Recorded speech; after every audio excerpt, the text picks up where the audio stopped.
Chapter 71. She didn't know what method the big ghost used, but no one could hear its voice. It started to smash the door. The duo monarch ghost subduing diagram had already been burned, leaving only ashes on the ground. The red light on the ghost repelling talisman was getting dimmer and dimmer, about to be extinguished. The doors and windows were banging, and even the girl in the lake, who was used to the noise of guests, had to wake up. She stretched with sleepy eyes, revealing a pair of beautiful breasts, and asked, "Qin Lang, why are you so noisy?" When Pei Juzi saw her, he was stunned at first, and then his eyes lit up.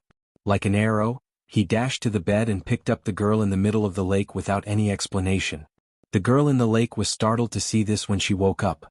But at this moment the big ghost didn't knock, and only looked through the crack with its bell-sized eyes. The girl in the lake didn't know what happened. Her eyes were still sleepy and she didn't look carefully.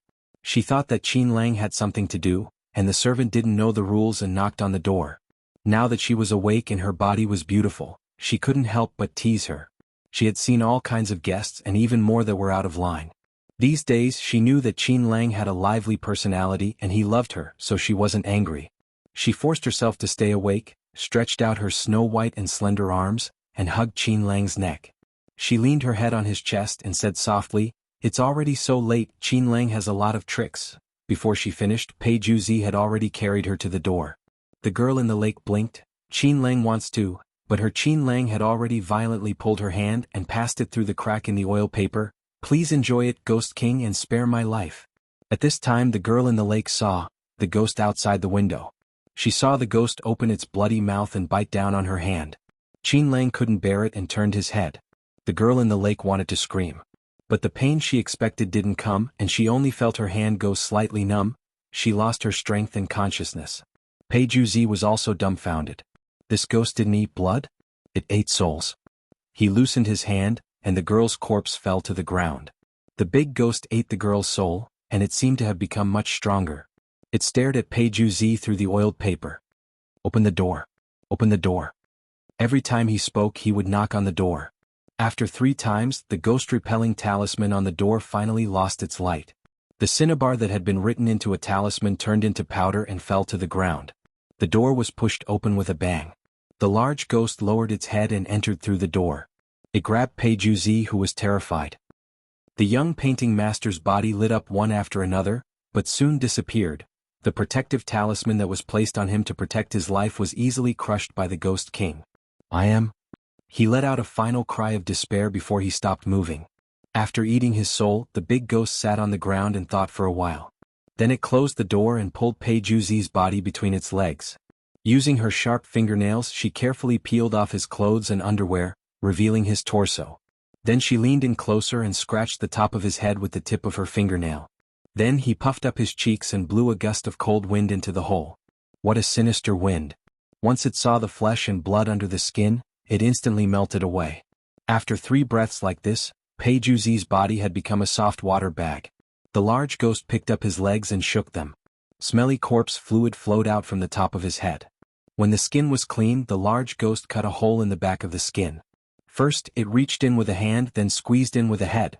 Just like that, such a huge body was actually squeezed into this skin bag. This Pei Juzi stood on the ground for a while, straightened his nose and started to speak. At first, the voice was extremely rough, but gradually became gentle. After saying a few words, the voice had become the original Pei Juzi's. He walked a few steps left and right before flipping onto the bed and wrapping himself in the blanket. Clearing his throat, he suddenly shouted, "Someone come! Someone come! Someone come!" This voice was extremely shrill and spread far into the night. At this time, someone finally heard it. About 10 breaths later, the sound of chaotic footsteps and weapons clashing could be heard. A few guards held onto their hats as they charged in. Once they entered, they saw the female corpse on the ground and the smelly liquid. They didn't even have time to admire the beautiful female body before they stumbled from the stench and hurriedly covered their mouths and noses. Seeing the guards like this, Pei Juzi hurriedly covered his mouth and nose and scolded, "Trash! A monster killed someone in the night. A bunch of trash." With such a big matter happening, the guards couldn't care about the smell anymore. They hurriedly knelt on the ground and said in a sorrowful voice, "Young master, please investigate clearly. Just now we were ambushed and only woke up when we heard you shout." "It wasn't this subordinate." Pei Juzi slapped the blanket and waved his hand. "Get out! Get out! Carry her out. Don't speak of what happened tonight. The guards who wanted to escape punishment first paused when they heard this and then hurriedly thanked him. They hurriedly carried the corpse of the girl in the middle of the lake out and left a few people to use the remnants of their robes to wipe the floor. Of course, they didn't understand why their master let this matter go so easily. If they had to guess, they could say he was scared, or it wasn't too harsh to begin with. But in the end, it was the ulterior motive of the big shot. After such a busy night, the accompanying steward came to apologize and ask for the reason. However, the large ghost disguised as Pei Juzi only said that he didn't know anything and went to negotiate with the guild hall on his own. The girl in the middle of the lake was not an ordinary prostitute. But her identity was not worth mentioning compared to the frightened master Pei Juzi. The guild was indeed sad for her, but they had to suppress it and promise to keep their mouths shut. At the guild, what ghost? It was just that he had gone overboard and someone had died. 3 or 4 girls died like this every year in the guild. When the sun was about to rise, this matter was finally over. The steward originally wanted to cancel the Baohua gathering at night so that his master could have a good rest. But there was news yesterday afternoon that Ling Kongzi, the head disciple of the Langya cave, was also in the city of Wei and wanted to attend the gathering. How could it be postponed? Even the emperor might not give face to such an immortal figure. When he asked his master, he found that his master was in a good mood. Usually he liked women but did not like good food, so he ate very little for every meal. Madame had been worried about him since he was a child. But after the scare last night, his appetite was greatly increased. He tasted all the pastries he brought from Jinghua and ordered a few more tables of dishes. After ordering, he only tasted a little of each dish and waved his hand to dismiss the servants. After eating 100 dishes in a row, the quantity was also astonishing. The steward was happy to see this, so he gave the unused dishes to the servants, guards and even the servants in the restaurant. But maybe because it hadn't rained for a long time, the vegetables and fruits were not growing well. When they ate the leftovers, they found it tasteless. It tasted like wax. Chapter 72. Just like that, the morning passed. At noon, the steward delivered the name list for the evening meeting. But he found that his master was only standing in the courtyard, looking towards the northwest. It was not appropriate to say that he was looking. His eyes were darting around.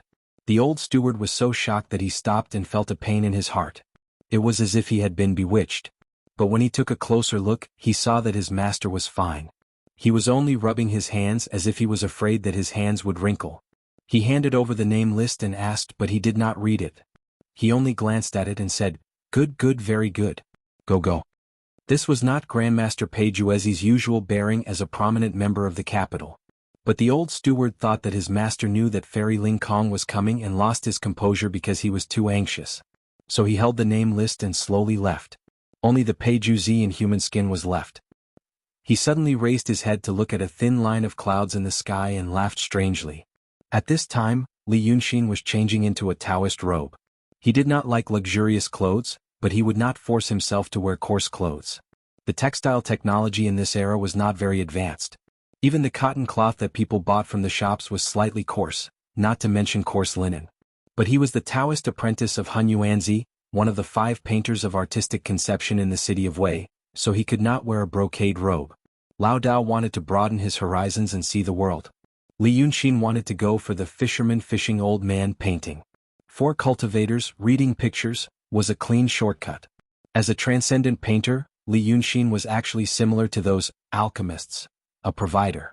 But the problem was that he could not make something that could help him pass the delusion tribulation. He had not passed the tribulation himself. He had experienced many extreme emotions in his past life. But after thinking about it, it did not include this kind of experience, peace and tranquility without any desires. As for these paintings, they were also divided into different levels. When an ordinary mortal learned how to paint and created a painting, no matter how much emotion they put into it, it would still be an ordinary painting in the end. Because he didn't cultivate spiritual energy. However, the painters obtained all kinds of superficial cultivation techniques left behind in the world and cultivated spiritual energy. Their paintings were no longer ordinary paintings. They could imbue their feelings into the painting with their spiritual energy.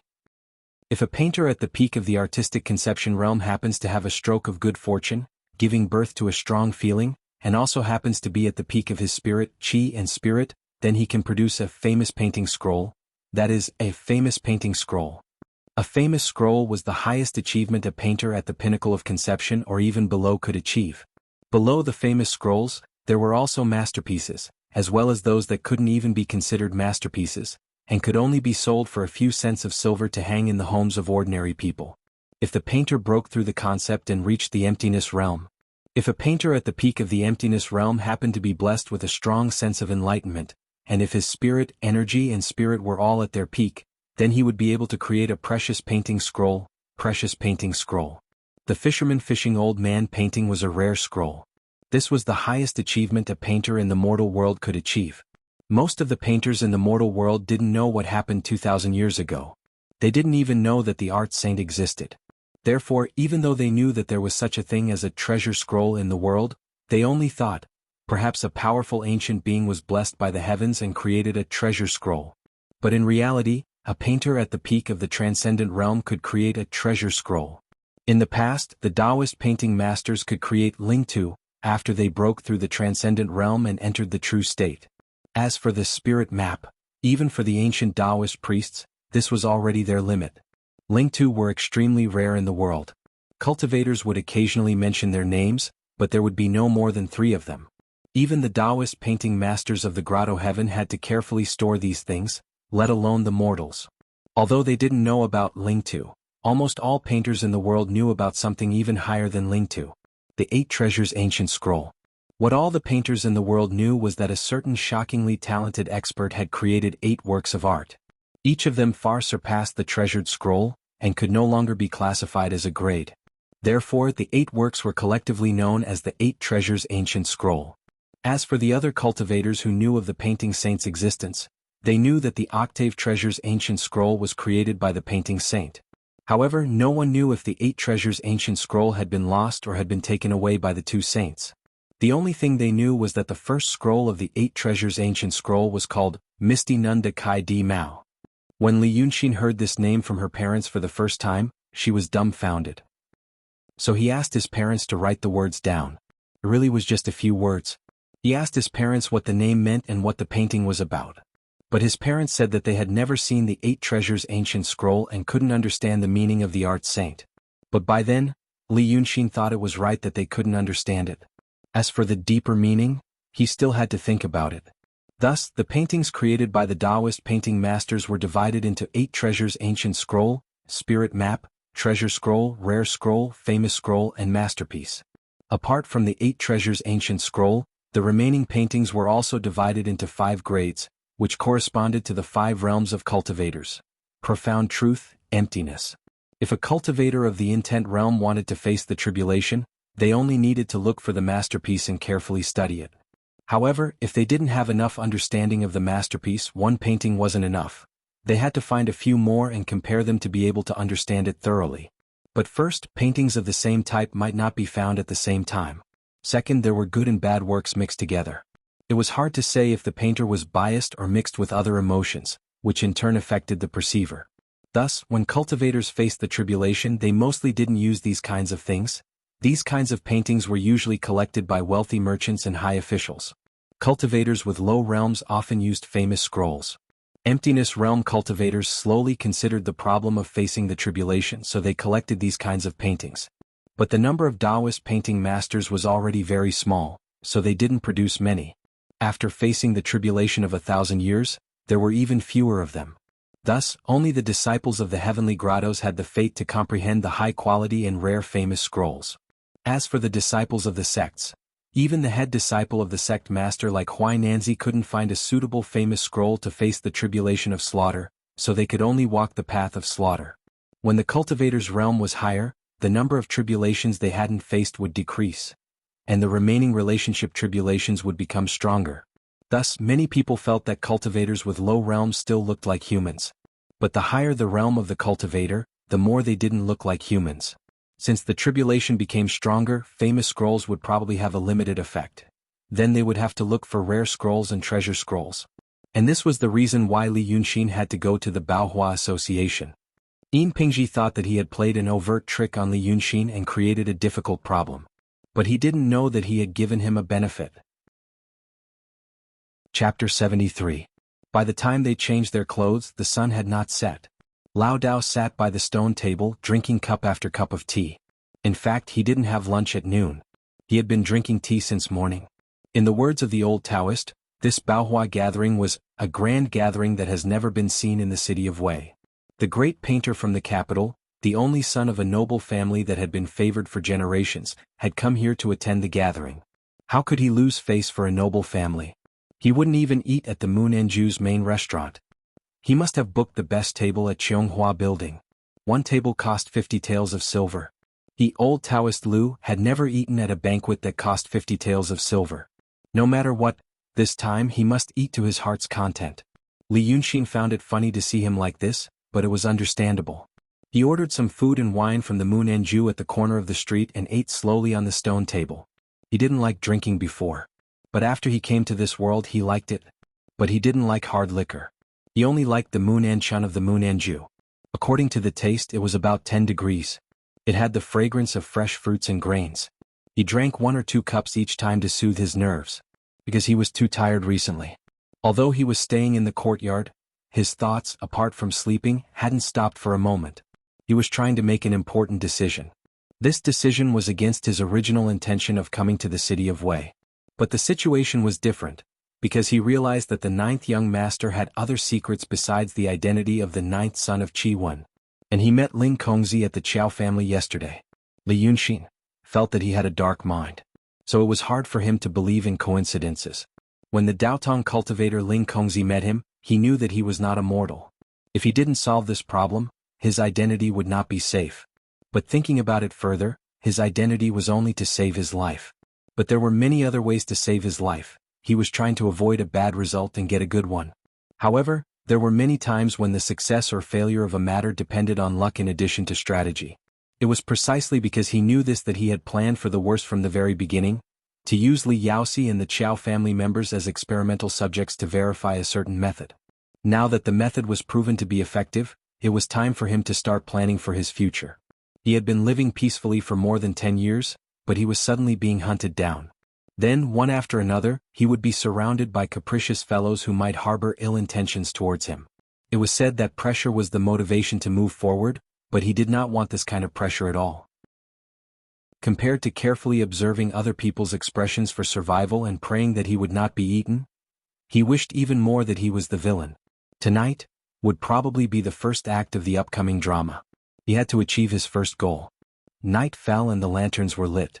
Just as Lu Laodao had said, the venue tonight was Cheonghua Building. Since it dared to use such a name and was really famous in the city of Wei, Cheonghua Building couldn't just be described as magnificent. Therefore, when Li Yunxin and Lu Laodao walked for nearly an hour to the outside of this building, he was very surprised. He used to live in a mountain village and then in the wilderness. He came to the city of Wei and lived in Lu Laodao's Dragon King Temple, so he rarely came to such a prosperous place.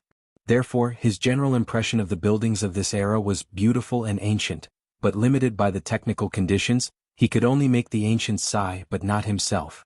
But at the first sight of this building, Li Yunxin knew that he had underestimated this world. There were almost no walls on every floor of this Cheonghua building. Every floor was like an enlarged version of a pavilion, with a 360-degree panoramic view, supported only by the vermilion wooden pillars painted with gilded patterns of flowers and birds. Just looking at the first floor, it could easily fit 3 Moon Enju stores. Then the floors slightly shrunk to the 6th floor, which was covered with a gilded roof. At this time, thick candles were lit on the roof and by the windows, illuminating the whole Cheonghua building under the night sky. It really looked like a pagoda in the hands of a divine immortal. There was a lot of traffic downstairs. At a glance, all kinds of luxurious carriages and horses gathered on the street, and manservants in all kinds of clothes were running back and forth. There were high-ranking officials and nobles dressed in silk and satins, women and young ladies escorted by their servants, walking towards the main entrance. There were also well-dressed guards looking around with bright eyes. After he came to the city of Wei, he knew that the clothes of ordinary people were not special, and could only be described as rich. But at this time, seeing the scene in front of Cheonghua building, even a person like him felt dazzling and gorgeous. This should be the upper class of the city of Wei. He and Lu Laodao turned out of a small alley. As soon as they came out of the alley, they saw such a scene, and only felt a wave of noise hit them in the face. Lu Laodao was a little absent-minded and couldn't help but stop. But Li Yunxin didn't like this kind of noise. At this time the street was only paved with green stone slabs, and there was yellow soil on both sides. It hadn't rained for many days and it had long been dry. On the street, there were not only people and servants attending the meeting, but also people from the city who came to see the scene. When there were more people, the shouting, hawking, and crying of children mixed together. There were also some leftover melons and fruit pits and dirty water from an unknown source, all over the ground. It was very noisy and dirty. The two of them walked out of the alleyway. Unlike the officials and wealthy merchants who had carriages and horses to clear the way on the stone streets, they only paused for a moment at the entrance of the alleyway. Their brand new shoes and clothes were already covered in a thin layer of dust. He sighed and pulled the corner of Lao Dao's clothes. He wanted to walk out from the crowd, cross the street and enter Qianghua building. But after a while Lao Dao didn't move. "What's wrong?" he asked. Lao Dao looked at his Taoist robe, and then at Qianghua building, and the people in fancy clothes and horses in front of the building. His previous energetic expression was gone, and now he seemed to be a little timid. He raised his hand as if he wanted to wipe his forehead with his sleeve, but looked at the people on both sides and put it down. "Brother Xen?" Lao Dao hesitated for a while and then said, "How about I don't go?" Seeing him like this, Li Yunxin didn't say anything. He looked at Lao Dao and stayed silent for a short while. Of course it was only for a short while. Because of the appearance of this Lao Dao and the scene today, it overlapped with a certain scene and a certain person in his memory. Although it was only for a very short moment. Seeing that he didn't say anything, Lao Dao thought that he was angry with him and hurriedly said, "Alas! Brother Xian Lao Dao, I am actually, alas." But before he could finish his words, Li Yunxin suddenly smiled. Seeing his smile, Lao Dao didn't know why he felt that it was not right. He had seen Li Yunxin smile before, but most of them were disdainful, mysterious, cruel, and absent-minded. But at this moment, this smile Lao Dao felt, in this dark and noisy alley, the smile on his face was indeed very warm. Then he heard Li Yunxin say, "It's nothing. I'm here." He didn't know whether it was because it was too noisy, or because he was too nervous. Lao Dao also thought that he saw Brother Xian's lips move slightly and quickly after saying this, and then he spit out a word. His eyes seemed to see through him in a moment, looking at other places or people. That word seemed to be, "Grandpa." Chapter 74. But at least Li Yunxin's smile made him feel at ease. In the 50 or 60 years of Lao Dao's life, very few people showed him such a smile and said such words to him. Today he looked at the young man he picked up from the roadside and suddenly realized, he was no longer alone. He was no longer the one who took care of the Dragon King temple, walked the streets and watched people's faces, was happy for a few days after he sold a few paintings, went to bed early at night, and woke up the next morning in a daze in the vestibule. If he was no longer alone, then the other person didn't care about how he looked in other people's eyes. What did he care about? It had been so many years. The fear that Lao Dao felt when he saw the luxurious and prosperous scene in front of the building suddenly disappeared. He laughed mischievously. "Okay, I have you, Brother Xen. Let's go," Li Yunxin said with a smile. "You've been hungry all day." The two of them squeezed out of the crowd and joined the bustling scene in front of the building. But after walking 2 or 3 steps to the side of the street, Lao Dao suddenly stopped again. Li Yunxin thought that he still felt ashamed and frowned slightly. He felt that he had to spend a few minutes to carry out a psychological intervention on him. This was a piece of cake for him. Especially for someone like Lao Dao who trusted him. It was not impossible for a professional, especially a professional among professionals like him, to use a few minutes to build a temporary and solid psychological defense for a person who was originally not wary of him in a relatively short period of time. But he had never thought of doing this before. He felt that he probably preferred the original old man. Because it was very interesting. But just as he was about to speak, the old man had already turned to the right and said in a clear voice, "Fellow Taoist, sure. So you here. How have you been?" Li Yunxin looked to the right and raised his eyebrows. Lao Dao's voice and tone were only used when speaking to believers who came to offer incense in the hall. His pronunciation was perfect and there was a hint of clarity in his deep voice. It was rare for someone of his age. However, in these 3 sentences, there was an imperceptible tremor and rise at the end of each sentence. "I'm very excited right now." But he was excited because of some strong positive emotion. When Li Yunxin saw fellow Taoist Sure again, he faintly smiled in his heart. Sunset glow was the most beautiful. Fellow Taoist Sure is a woman. He was about 40 or 50 years old. When the women in this world reached the age of 40 or 50, Most of them looked like the 60 or 70 years old women in his world. However, this fellow Taoist Shi actually seemed a little. Her charm was still there. It was probably because even though it was an unorthodox cultivation method, it was more or less effective. She was also wearing a green Taoist robe and had her hair combed into a bun. There were wrinkles on his face, but they were not unpleasant. His skin was smooth and he looked a bit like a treasure. At first glance, he looked like a Taoist with some cultivation. Standing together with Lu Laodao, people in the secular world would really feel that he was refined and had the demeanor of an expert cultivator. When this fellow Taoist Shi saw the old man, she was slightly stunned at first, and then her eyes narrowed happily. She returned the greeting, "Lu Laodao, nice to meet you too." The tone and voice of these two sentences made Li Yunxin have a good impression of her. Although the woman was old, she seemed to be a cheerful and lively person. In this world at her age this was very rare. Laodao hurriedly said, Good. Fellow Taoist Shi is also coming to the Baohua gathering?" "That's right." That fellow Taoist Shi was still smiling with her eyes narrowed. "I thought such a grand gathering had nothing to do with us small temples." Who knew that they really sent an invitation? The person who sent the invitation said that it was the intention of the first disciple of the Langya cave, Taoist Ling Kongzi. "Last night I received the invitation and set off immediately. I hurried over and only just arrived now." Lu Laodao blinked. Fellow Taoist Shi said, "It said that Taoist Ling Kongzi has something to say at the gathering." The invitation was very polite, saying that he wants the cultivators near the city of Wei to work together. In fact, I think he probably wants to send us some things to do. People like us can't be considered cultivators. Is that expert who is being too polite?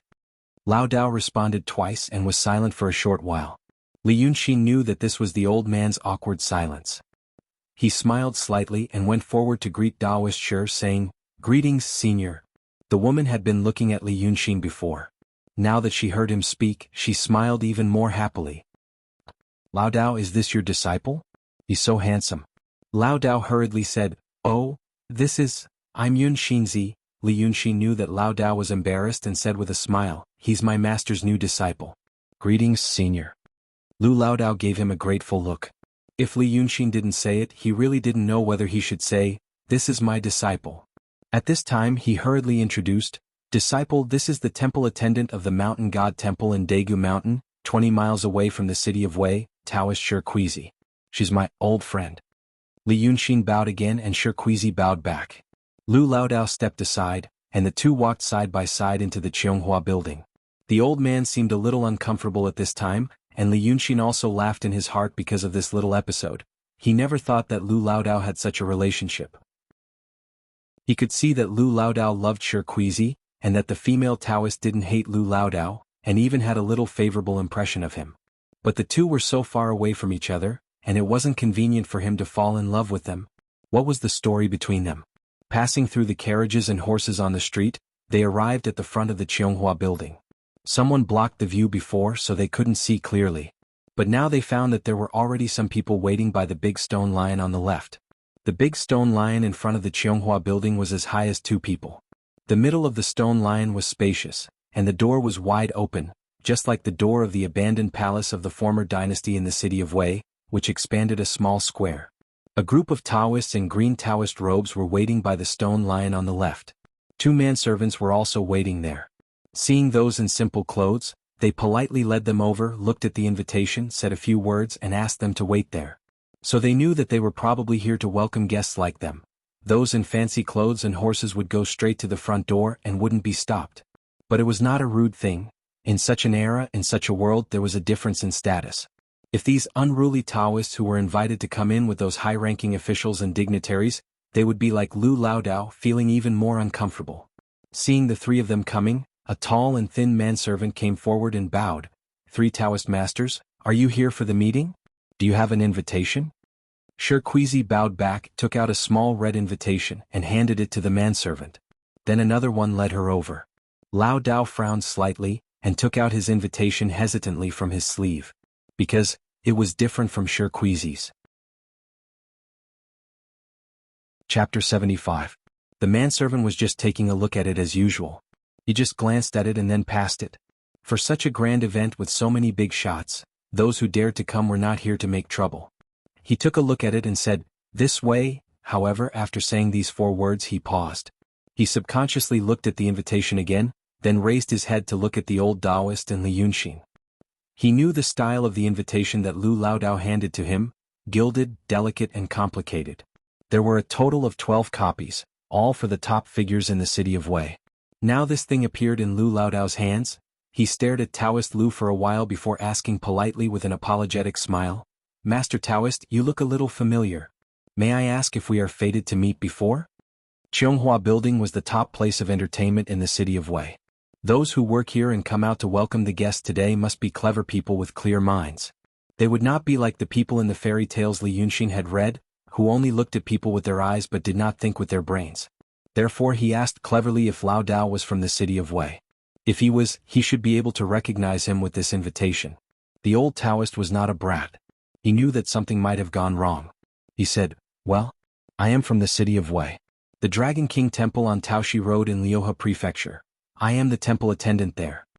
The manservant thought for a while and smiled, "Master Tao, please wait a moment. Something might have gone wrong. I dare not make a decision and have to report to the manager. There is a chair here, would you like to take a rest?" There were tables and chairs in the reception area for the 2 manservants to record the guests. They gave them to the manservants. Lao Dao saw that he was polite and hurried to say, it's okay. You can go now." The manservant gave way again and excused himself. He held the invitation and trotted into the building. Originally, no one would have noticed this place until such a small interlude happened. Shirkuizi walked into the crowd and greeted a few people. When she turned to look at Lu Laodao, she found that the master and disciple were stopped. Those who were waiting here were all familiar with each other. Since there were cultivators in this world, the Tao must be flourishing. Rogue Taoists did not have the heavenly heart technique to practice, but they did have many ways to strengthen their bodies and meditate to refine their qi. This was also a world where demons and mythological beasts did exist. Therefore there were many Taoist temples and temples near the city of Wei.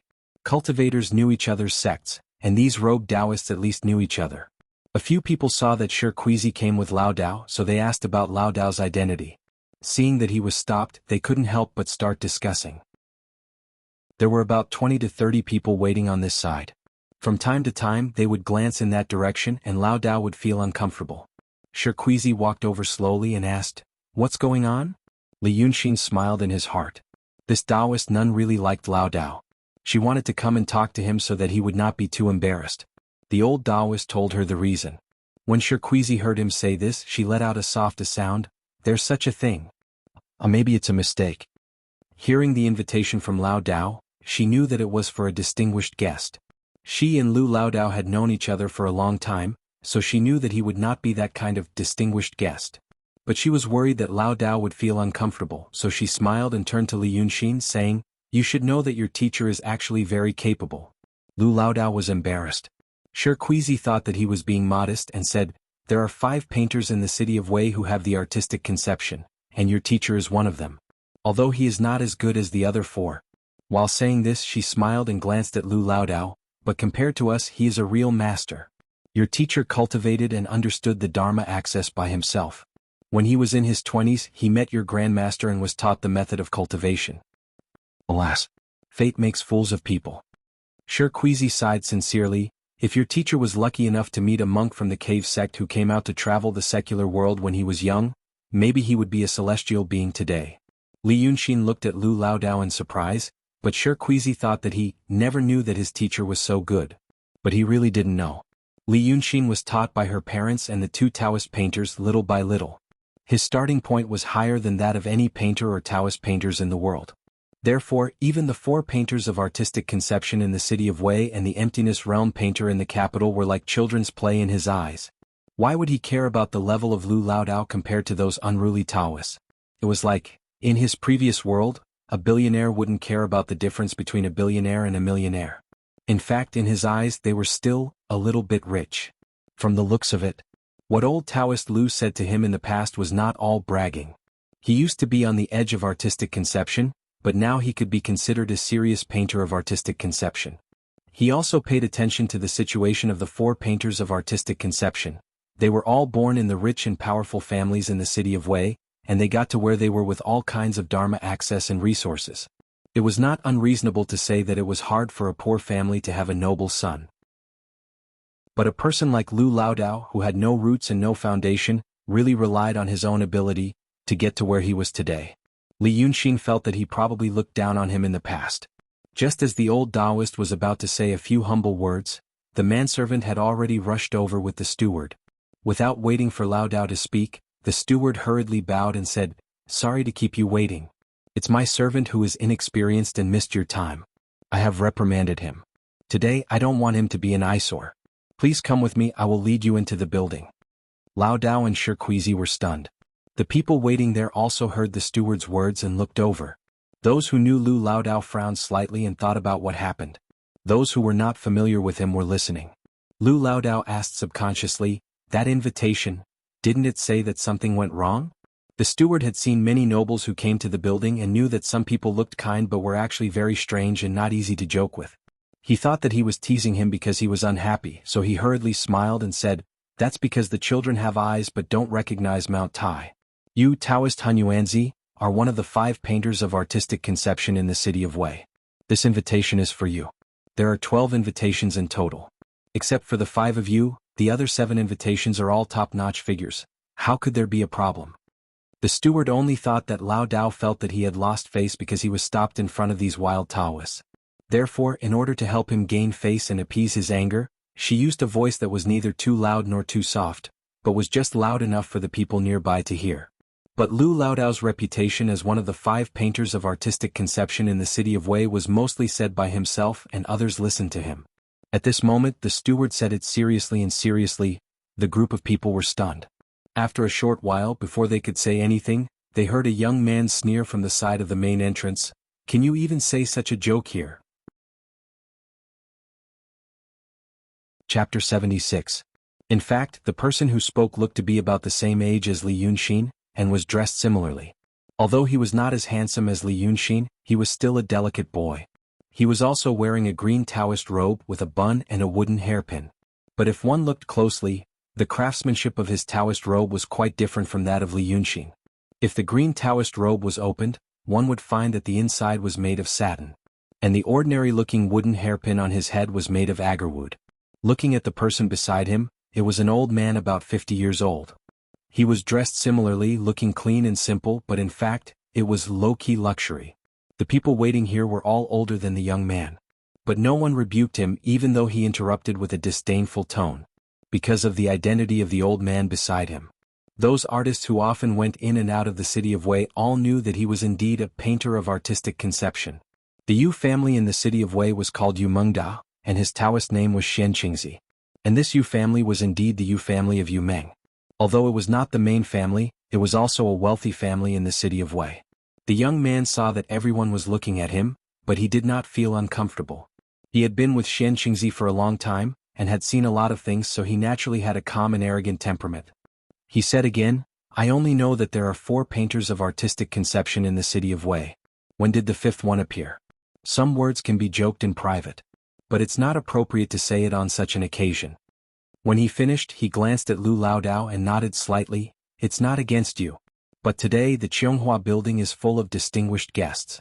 Some words are a joke and also a disgrace to the painters of the city of Wei, I think you can understand?" Xianqingzi beside him did not say anything but did not leave either. He only looked at Lu Laodao with his eyes. Perhaps it was inconvenient for him to say something because of his status, so he let this clever little Taoist boy beside him say it.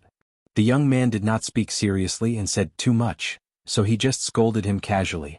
Originally, with his status and position, he would not bother with someone like Lu Laodao. But before he came, he had indeed heard that the 5th conception painter would be coming today. It was because his good friend, Taoist Pananzi of the Ling Su sword sect, had returned to his sect and couldn't come, so he gave the invitation to Taoist Hunyuanzi. Xianqingzi wanted to be friends with Pananzi for a long time. However, most cultivators were perverse and temperamental. It took him a long time to establish a good impression of them and meet them a few times. Originally, he wanted to go to Qianghua Tower today. Now that he had paved the way, he wanted to deepen his relationship with Pananzi and try to ask if he could get some Shenmen techniques. Who knew that after operating for so long, he would suddenly return to the sect? Cultivators have long lives. It was unknown how long it would take for them to return. Xianqingzi, on the other hand, could not wait for long. It was even more likely that all of his plans would be ruined. Thus he was already rather unhappy. When they were about to enter the door, the Taoist boy beside him heard their words and scolded them, so he simply let them be. Besides, what was Han Yuanzi's identity? He had heard of him before. He was just a temple attendant of the Dragon King temple. Seeing these wild cultivators flatter each other in front of the tower, he already felt it was very funny. Now this person was really going to sit with him. It was simply ridiculous. It has to be said that although Pun Nanzi didn't come today, another immortal was coming. A rare disciple of the heavenly grotto heaven. If someone like Han Yuanzi went to the table, wouldn't it be a joke? Thus, when the Taoist boy asked that last question, he still didn't say anything. Now Lu Laodao's expression was not good. Shi Kuizi also frowned. Everyone knew what kind of person Shen Qingzi was. He could endure a few words from the Taoist boy. After the two of them talked and left, although these people felt awkward, they could still joke around and forget about it. But today, after the Taoist boy asked, "I think you understand?" he slightly raised his chin and didn't leave. He was waiting for Lu Laodao's reply. Being lectured by a teenager in front of so many people, and now he had to respond. Anyone would feel embarrassed. If he really said, I understand today, then he would really become a joke. But if he ignored it because of his backbone and made Shen Qingzi embarrassed in this situation, then he would probably be in a more terrifying situation in the future. Lu Laodao's eyes quickly swept over Shi Kuizi, and his face turned red.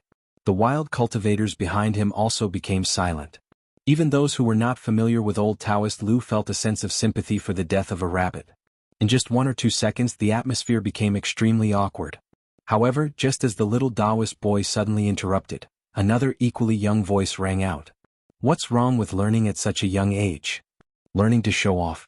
Everyone was stunned at first and then looked at the disciple Yun Xinzi beside Lu Laodao, who stood up for his master with a "Are you crazy?" look. But they didn't know where this handsome little Taoist boy came from. In the eyes of so many people facing Shen Qingzi's suddenly gloomy face, he was still calm and composed, and even, they didn't know if it was an illusion, there was even a relaxed and happy smile on his lips.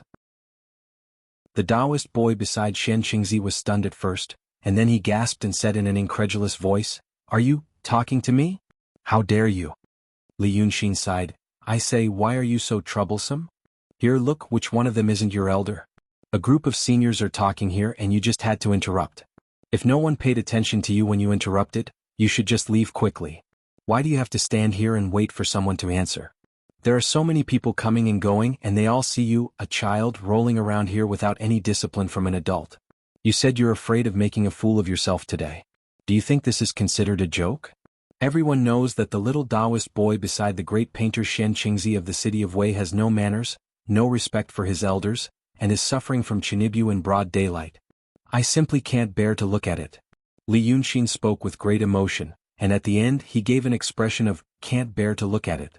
The little Taoist boy was dumbfounded by his words. He was at a loss for words, but more than that he was astonished. This person dared to talk to him like this. He gritted his teeth and a burst of anger came out of his nostrils. When he was about to retort, he saw Li Yunxin nodding to Shen Qingzi. "I'll help you to discipline him. I think you can understand?" It was just as he had expected. Shen Qingzi looked at him without saying a word. Then the gloomy look on his face suddenly disappeared, and he nodded slightly to the steward. "Take good care of this Taoist Han Yuanzi. Don't neglect him. After all, he's a distinguished guest." Then he nodded to Lu Laodao, "Fellow Taoist, see you upstairs." After that, he flung his sleeves and strode into the door. The little Taoist boy didn't say anything. He glared at Li Yunxin and quickly followed. A person of Shen Qingzi's status. Of course he wouldn't argue with an ignorant kid here in public. Because he didn't expect that someone would dare to not give him face here. Seeing that they had left, Lu Laodao hurriedly pulled Li Yunxin to the side and whispered, "Brother X." What? He knew that Li Yunxin had a clever heart. He also knew that Li Yunxin initially planned to live in seclusion in the city of Wei, and didn't want to cause too much trouble. But today he angered Shen Qingzi on such an occasion. Lu Laodao wasn't worried that Brother Xian had no way to solve the problem, but he was afraid that the other party caused this trouble just for him. The people behind him saw that Laodao pulled the little Taoist boy to the side and whispered to him, and thought that it was to teach him a lesson. It was a moment of sharp-tongued venting. But everyone saw Shen Qingzi's performance. He was definitely going to embarrass Lu Laodao upstairs. But Li Yunxin just smiled slightly. "Don't panic. I'm playing a big game of chess. He just came over to ask for a beating." Besides, no one will step on me when I go upstairs. How can I happily show off? Asterisk asterisk asterisk. Author's note. If any of you think, how would the ancients understand the meaning of the word show off? Author, you're not following the script to show off. Then don't be anxious. The setting here is clear. As for why it is clear, it's not a forced setting. There are explanations. Chapter 77. Seeing Li Yunxin's expression, Lu Laodao realized that his brother Xin was plotting something again. He didn't have any ambition. He just followed Li Yunxin and got involved in a lot of troubles. But even until today he didn't feel regret. Instead he felt, well, it seemed to be good. Compared to the previous days he felt much better. So he was relieved. Then Laodao, what should I do? You just need to eat and drink properly. Li Yunxin said casually, today I just showed my face. Oh, are those temple attendants around the city of Wei? How's the incense there? Laodao didn't know why his brother Xin cared about this. But he knew he couldn't keep up with his imagination, so he said, in fact, the incense is better than our temples, better than ours now. The people in the city of Wei are more knowledgeable. Their minds are more flexible and not sincere. But when we go to the villages outside, the folk customs are much simpler and the people are much more pious. Moreover, there's only one temple in dozens of miles. Although there are not as many people as in the city of Wei, there are fewer temples. So in this way, it's better than ours. That's not bad. Li Yunxin thought for a while. I've seen a few temples in the city. They're all clay sculptures. Many of the clay sculptures are just clay sculptures without any divine position. Are those also clay sculptures in those temples? Why don't they use portraits? At this time Shirquizi walked over. Hearing his question, she was slightly stunned. She thought Laodao was teaching Li Yunxin a lesson. She had a good impression of this little Taoist boy. She felt that, although he got into trouble, he was really good to his master. So she wanted to speak up for him. But she found out that they were talking about this matter. But it didn't sound like a conversation between a master and a disciple. But she still couldn't help but say a few words. When you go upstairs, bear with it as much as you can. You're a filial child. But your master is in a difficult position. You can't be like this in the future. Li Yunxin didn't mind Shirquizi's tone. It was a kind of advice from an elder and it was all out of kindness. He only smiled and nodded. Yes. Shirquizi was surprised again. This little Taoist was a little strange. At this moment he became calm and composed again. He was like a completely different person from before. What was going on with him? The manager of Cheonghua Pavilion also came over and sighed, Taoist master, please follow me upstairs. Originally, when the steward confirmed that the invitation in Laodao's hands was correct, the Taoist priests felt honored. After all, they were of similar origins. However, after what happened before, they all felt that Lu Laodao was most likely going to suffer. Therefore, when she looked at him now, she could only sigh in her heart. However, Lu Laodao's face did not show much apprehension. Instead, he walked in front of the steward while talking to Li Yunxin. They were talking about what happened just now. Although most of the temple attendants are painters, only a few of them can draw decent paintings. Most of them draw something that calms the heart and calms the house. They are sold to pilgrims, but their effect is limited. As for drawing a portrait of the real deity in the temple like Brother Xin, it's unthinkable. If you have the ability to draw the Reiki of the deity, you don't need to be a temple attendant anymore. Oh, how about I draw for them? Oh, I trust Brother Xin's ability.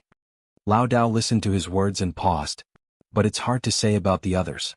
That temple is the temple where they settled down. Some of the statues do have deities on them. If Brother Xin wants them to destroy the deity and replace it with a new one, probably only a few people can trust me, Laodao. But the others? I understand. Li Yunxin nodded. When we go upstairs, just answer whatever they ask you. I'll take care of everything. At this time, the two followed the steward through the lobby on the first floor and went to the second floor.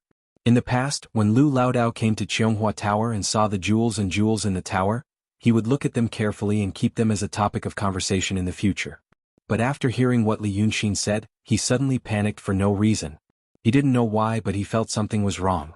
Brother Xin was still Brother Xin, but today, or recently, Brother Xin was not right. The old Taoist had a feeling that he might be doing something very big. So big that he might never see him again. When they stepped on the last step, the steward stepped aside and said, Please come in. I'll lead you here. Lu Laodao stopped thinking and looked forward. The second floor of Cheonghua Tower was very spacious. It was a complete lobby supported by only 2 rows of pillars in the middle. According to Li Yunxin's impression, it was very similar to the layout of the main hall of the Imperial Palace that he saw in movies and TV series. On the other side of the lobby, there was a huge gilded screen facing the entrance of the stairs. In front of the screen was the chair. The seat was naturally the table. The table in Xianghua Tower was actually quite old-fashioned, the separate dining system. In fact, this was also a more formal banquet system in the Daqing state. Everyone had a table in front of them, sat on their knees, and drank several rounds of wine in a row. Seeing this scene, Lu Laodao showed a bitter face. He had never seen this kind of situation, and he didn't know anything about etiquette. There were 13 seats in the lobby, the chair in the center, and 6 seats on each side. Thinking of the steward saying that there were only 12 invitations, he guessed that they should be for the 12 people. But no one had taken the seats yet. There were 30 to 40 people in the lobby. They were chatting casually in 2s and 3s as if they were waiting for the host. This scene was familiar to Li Yunxin. If everyone had a glass of wine in their hands, he would feel that this was more like the upper-class gatherings in his world. The people in the hall only glanced at them for a while, then turned their faces away and ignored them. Li Yunxin smiled. We also ignore them.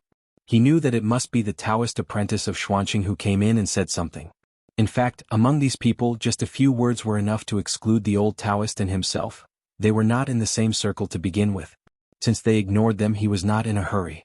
He walked to the window with Lu Laodao. Beside the window of Qianghua Tower was a fence that looked like a gazebo. There were seats and small tables. There were some cold fruits on the small tables. They were yellow, green, red, purple, and purple. It was very beautiful. The two of them sat down and rested here, watching the people in the hall talk loudly.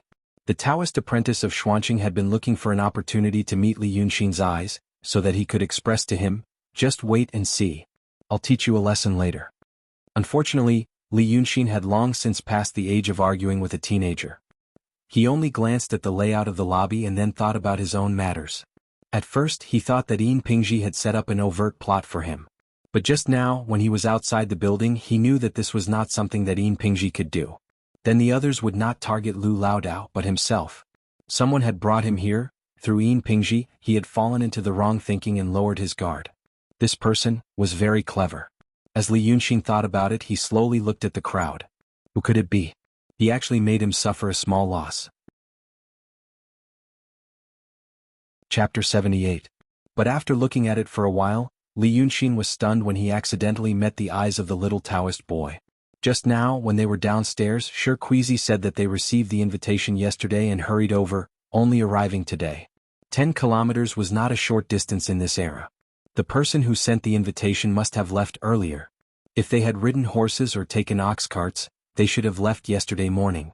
So the decision of Ling Kongzi inviting them to the meeting should have been made by him yesterday. That was to say, Ling Kongzi had already arrived in the city of Wei before meeting him yesterday. Yin Pingji couldn't get one of the 12 high-level invitations. So, it was made by Ling Kongzi. It was not a coincidence that the woman went to the Qiao family to see him yesterday. Li Yunxin was stunned, and the little Taoist boy became complacent. He thought that Li Yunxin talked back to him before because he didn't know who he was. Now seeing him here, the little Taoist boy was shocked. He thought that he shouldn't dress too low-key when he went out. Today, a powerful person was coming and he didn't know what that person would wear, so he dressed like this. If he went out in luxurious clothes, the guy by the window probably wouldn't dare to say a word. But he couldn't let them go because of this. The little Taoist boy smiled at Li Yunxin insidiously and pointed at him. This idiot. Li Yunxin turned his eyes away and continued to think about his own things. There were probably 2 reasons why the first disciple of the Langya Cave Heaven paid attention to him. One was the death of the 3 swordsmen of the Lingshu sword sect. The 2 cultivators in the city of Wei were idiots, but it didn't mean that all the cultivators in the world were idiots. It was reasonable for Ling Kongzi to suspect him. After seeing what he did in the Qiao family that day, his suspicion could almost be confirmed. But he didn't make a move and behaved politely. The other thing was, it was the jade slip of enlightenment. If it was because of the jade slip of enlightenment, it would be even worse. In fact, if either of these 2 things were confirmed, it would be a matter of life and death. However, as Li Yunxin sat by the window and deduced these 2 thoughts, he smiled instead. Lu Laodao was carefully picking the fruits from the corners of the fruit platter to eat. He didn't want to look too ugly and ruin the decorations. At this time, when he inadvertently looked at Li Yunxin, he found that his brother XN had a strange smile on his face. This was the second time he saw Li Yunxin's unusual smile today. But this time it wasn't a warm smile, but, after all, Lu Laodao did not have much experience. But if it was a scoundrel who mingled in the streets all year round, he would find the smile on Li Yunxin's face to be quite familiar. It was the dangerous and excited smile of a skilled gambler who was faced with an unavoidable gamble. At this time Ling Kongzi stopped at the back street of the Jade Flower Pavilion and said to Tsong Yunzi, "You don't have to come today." Lao Dao of the Pill Cauldron sect of the Shangqing sect froze. "Fairy, what do you mean?" "I came here to do two things." Ling Kongzi raised his head slightly and looked at the second floor. "One of them is to investigate the deaths of the 3 swordsmen of the Ling Su sword sect. The death of 3 swordsmen in the mortal world is not a small matter. Before I came here I met the sword sage. The sword sage knew that I was going to travel, so he gave me some instructions." "You met the sages?" Song Yunzi's eyes widened. Because no one had seen the 2 sages for almost 100 years. However, Ling Kongzi didn't answer this meaningless question. "I was investigating you and Pananzi before. But now I don't think you did it. You're not smart enough. So, you don't have to come to the Baohua Guild to avoid delaying my business." Song Yunzi didn't know if he should be happy or sad after hearing this. He hesitated for a while and said, "Fairy, what about the other thing you did?" Ling Kongzi narrowed his eyes and looked at the second floor. "Killing demons." After saying this she paused and added, "The remnants of the art sage." Song Yunzi frowned slightly. Oh, you don't know about the art sage?" Ling Kongzi nodded. "Do you want to know?" Song Yunzi was stunned for a while. However, Ling Kongzi didn't seem to be asking for his opinion. "You only know about the 2 sages, but you don't know about the 3 sages. 2,000 years. It's long enough for you to forget everything. Then you should know about Taoist Danqing. Taoist Danqing's cultivation method is different from Daotong and Kenzo, but it's the heavenly heart Dharma. Aren't you curious about it? That's a well-organized, systematic and solid cultivation method, but there's no higher, transcendent cultivation method. Don't you think it's strange? Because in the past, other than Daotong and Kenzo, there was also the painting sect. The grandmaster of the painting sect was called the art sage. Unfortunately, the art sage became a demon and was killed by the Devis, the 2 sages and other cultivators. The remaining Taoist Danqing used to be the disciples of the art sage. Look at the painters in the market. Now that they worship the 2 saints, they feel that the mediocre techniques they cultivate are just leftovers left by the cultivators of the orthodoxies and sword sections. But they don't know that those are the remaining cultivation methods of the painting sect, passed down by the art sage who was killed by the 2 sages. I shouldn't be called the art sage. It's the art demon. I'm here to kill the demon. Do you understand now?" Song Yunzi was dumbfounded. This was because Ling Kongzi had just poured out all these secrets of the past that were related to the 2 saints to him just like that. He didn't want to hear it at all. There must be a reason why no one knew about these things for thousands of years. But now he knew everything. Song Yunzi spaced out for a while and suddenly felt a chill. "Fairy, are you saying that the demon you want to kill this time is also at the Baohua gathering? Fairy, what do you want me to do by telling me all this?" "You can't do anything. Your level is too low and your brain is not smart enough," Ling Kongzi said as she walked. "Go back. I'm telling you, but I'm too annoyed to keep these things in my heart. It's better to say it out. Now you know, if I accidentally tell others I'm also a demon, I'll kill them all." After saying this she took a few more steps and walked up to the sky, as if there was a row of invisible steps in the air. After a dozen more steps she arrived at the second floor of Cheonghua Building, behind the gilded screen. She stopped and looked at the people through the gap of the screen, then at Li Yunxin. "How did you do it?" She looked for a while and suddenly tilted her head slightly. She said in a low voice, "Interesting." Chapter 79. Behind the gold-plated screen was a large soft couch. Usually, when one was tired from banquets, they could come here to rest, or when they were in the mood to laugh with the dancers. Ling Kongzi looked at Li Yunxin for a while, then turned to look at the soft couch as if he wanted to rest on it. But he seemed to have thought of something or seen something and he frowned slightly. At this time, the voices in the front hall suddenly grew louder. The originally small chatter turned into a wave of greetings and compliments. One of the leaders of today's Baohua gathering, Great Master Pei Juzi, had arrived. Lu Laodao also hurriedly got up. Li Yunxin was still leaning against the railing by the window. In any case, his identity today was that of a little Taoist boy. With so many people here, no one would pay attention to him. What's more, when Great Master Pei Juzi and his group came up, there was a group of wild Taoists following behind them. The main character had arrived so they could also take the stage. But in the end there was still a difference in status. Originally, these tables by the window with plates of melons and fruits were prepared for these people. Li Yunxin narrowed his eyes slightly as he looked at Pei Juzi. He originally wasn't interested in Pei Juzi. He only glanced at him out of instinct. But after this glance he couldn't move his eyes away. This person, something was wrong. Everyone had their own characteristics and unique hobbies, no matter how unconventional they were. It wasn't that the big shots always had a high and mighty face, and the poor always had a submissive appearance. But this Pei Juzi in front of him, Li Yunxin felt extremely strange. Looking at his clothing, skin color, and appearance, he was indeed a person who lived in luxury. But looking at his expression, it was quite awkward. Others might not dare to stare at him out of respect or fear. But Li Yunxin found that he was actually pretending to be reserved. He seemed to be trying his best to keep a straight face and not smile.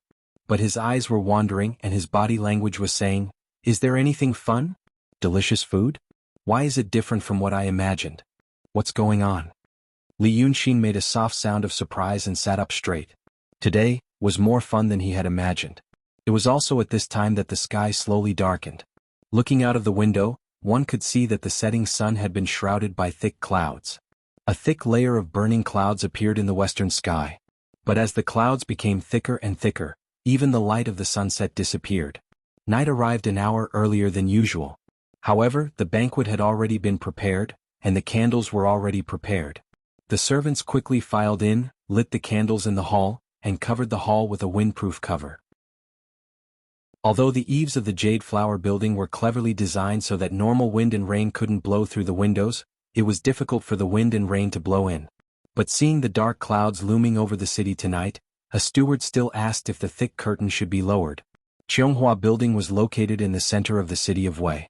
The lights of the city of Wei, seen from upstairs at night, was also one of the 8 famous local sceneries. At least the boss of Chionghua building hoped that Master Pei Juezi would like to see it and mention it after returning to the capital. The group of people looked out the window, eagerly offering advice to Grandmaster.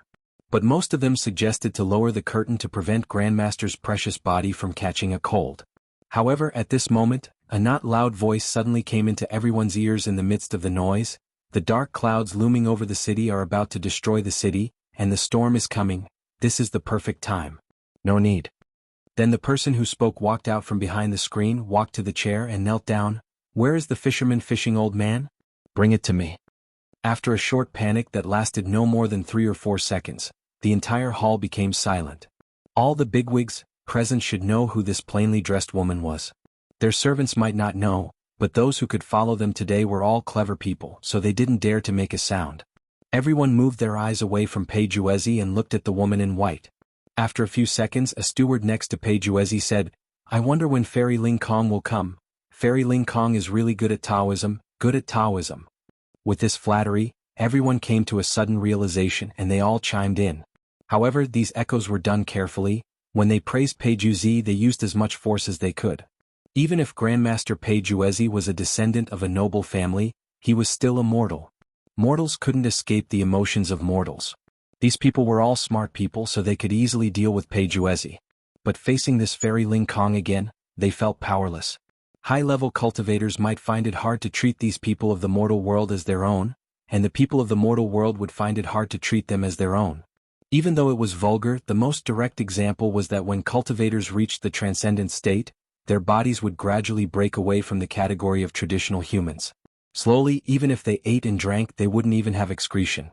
Their extremely powerful physiological functions would absorb and resist everything. It was just that they looked like humans in a certain sense. Facing such a Ling Kongzi and a woman at that, after a storm of careful praise, they didn't know what to say. Originally, they were supposed to come first and wait for the important person to appear. Pei Juezi came, everyone chatted for a while, then sat down and waited for Fairy Ling Kong to arrive. When a master from Daotong arrived, according to the etiquette, masters had a long lifespan, so they followed the ancient etiquette. They led the master to a seat, then bowed to each other, asked the ceremonial officer to serve food and drink, responded with some words, and then Grandmaster Pei Juezi presented the painting. But now, everything was messed up. Ling Kongzi laughed lightly. Of course I walked out from behind the screen. Which one is this Pei Juezi? Where is the painting? At this time, Li Yunxin also asked Lu Laodao in a low voice. Dark clouds looming over the city, the storm is coming, have you heard of these two lines? Which poet wrote it? Laodao was staring at the majestic fairy Ling Kong, and was a bit dazed for a moment. When Li Yunxin asked again, he came back to his senses, thought carefully and said in a low voice, Hm. Brother Xian said it well. These two lines. Although they don't match, the tone is also wrong. But they are both wonderful lines. Laodao, I have never heard of them. These lines should be written by a fairy, right? She chose two lines from her usual poems and recited them casually. If it was written by someone else, just based on these two lines, the whole world would know. You have never heard of these two lines?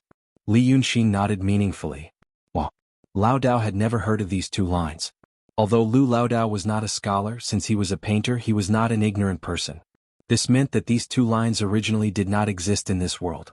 He knew these two lines. That person, that painting saint, should also know these two lines. It was very likely that he had said these two lines in the past.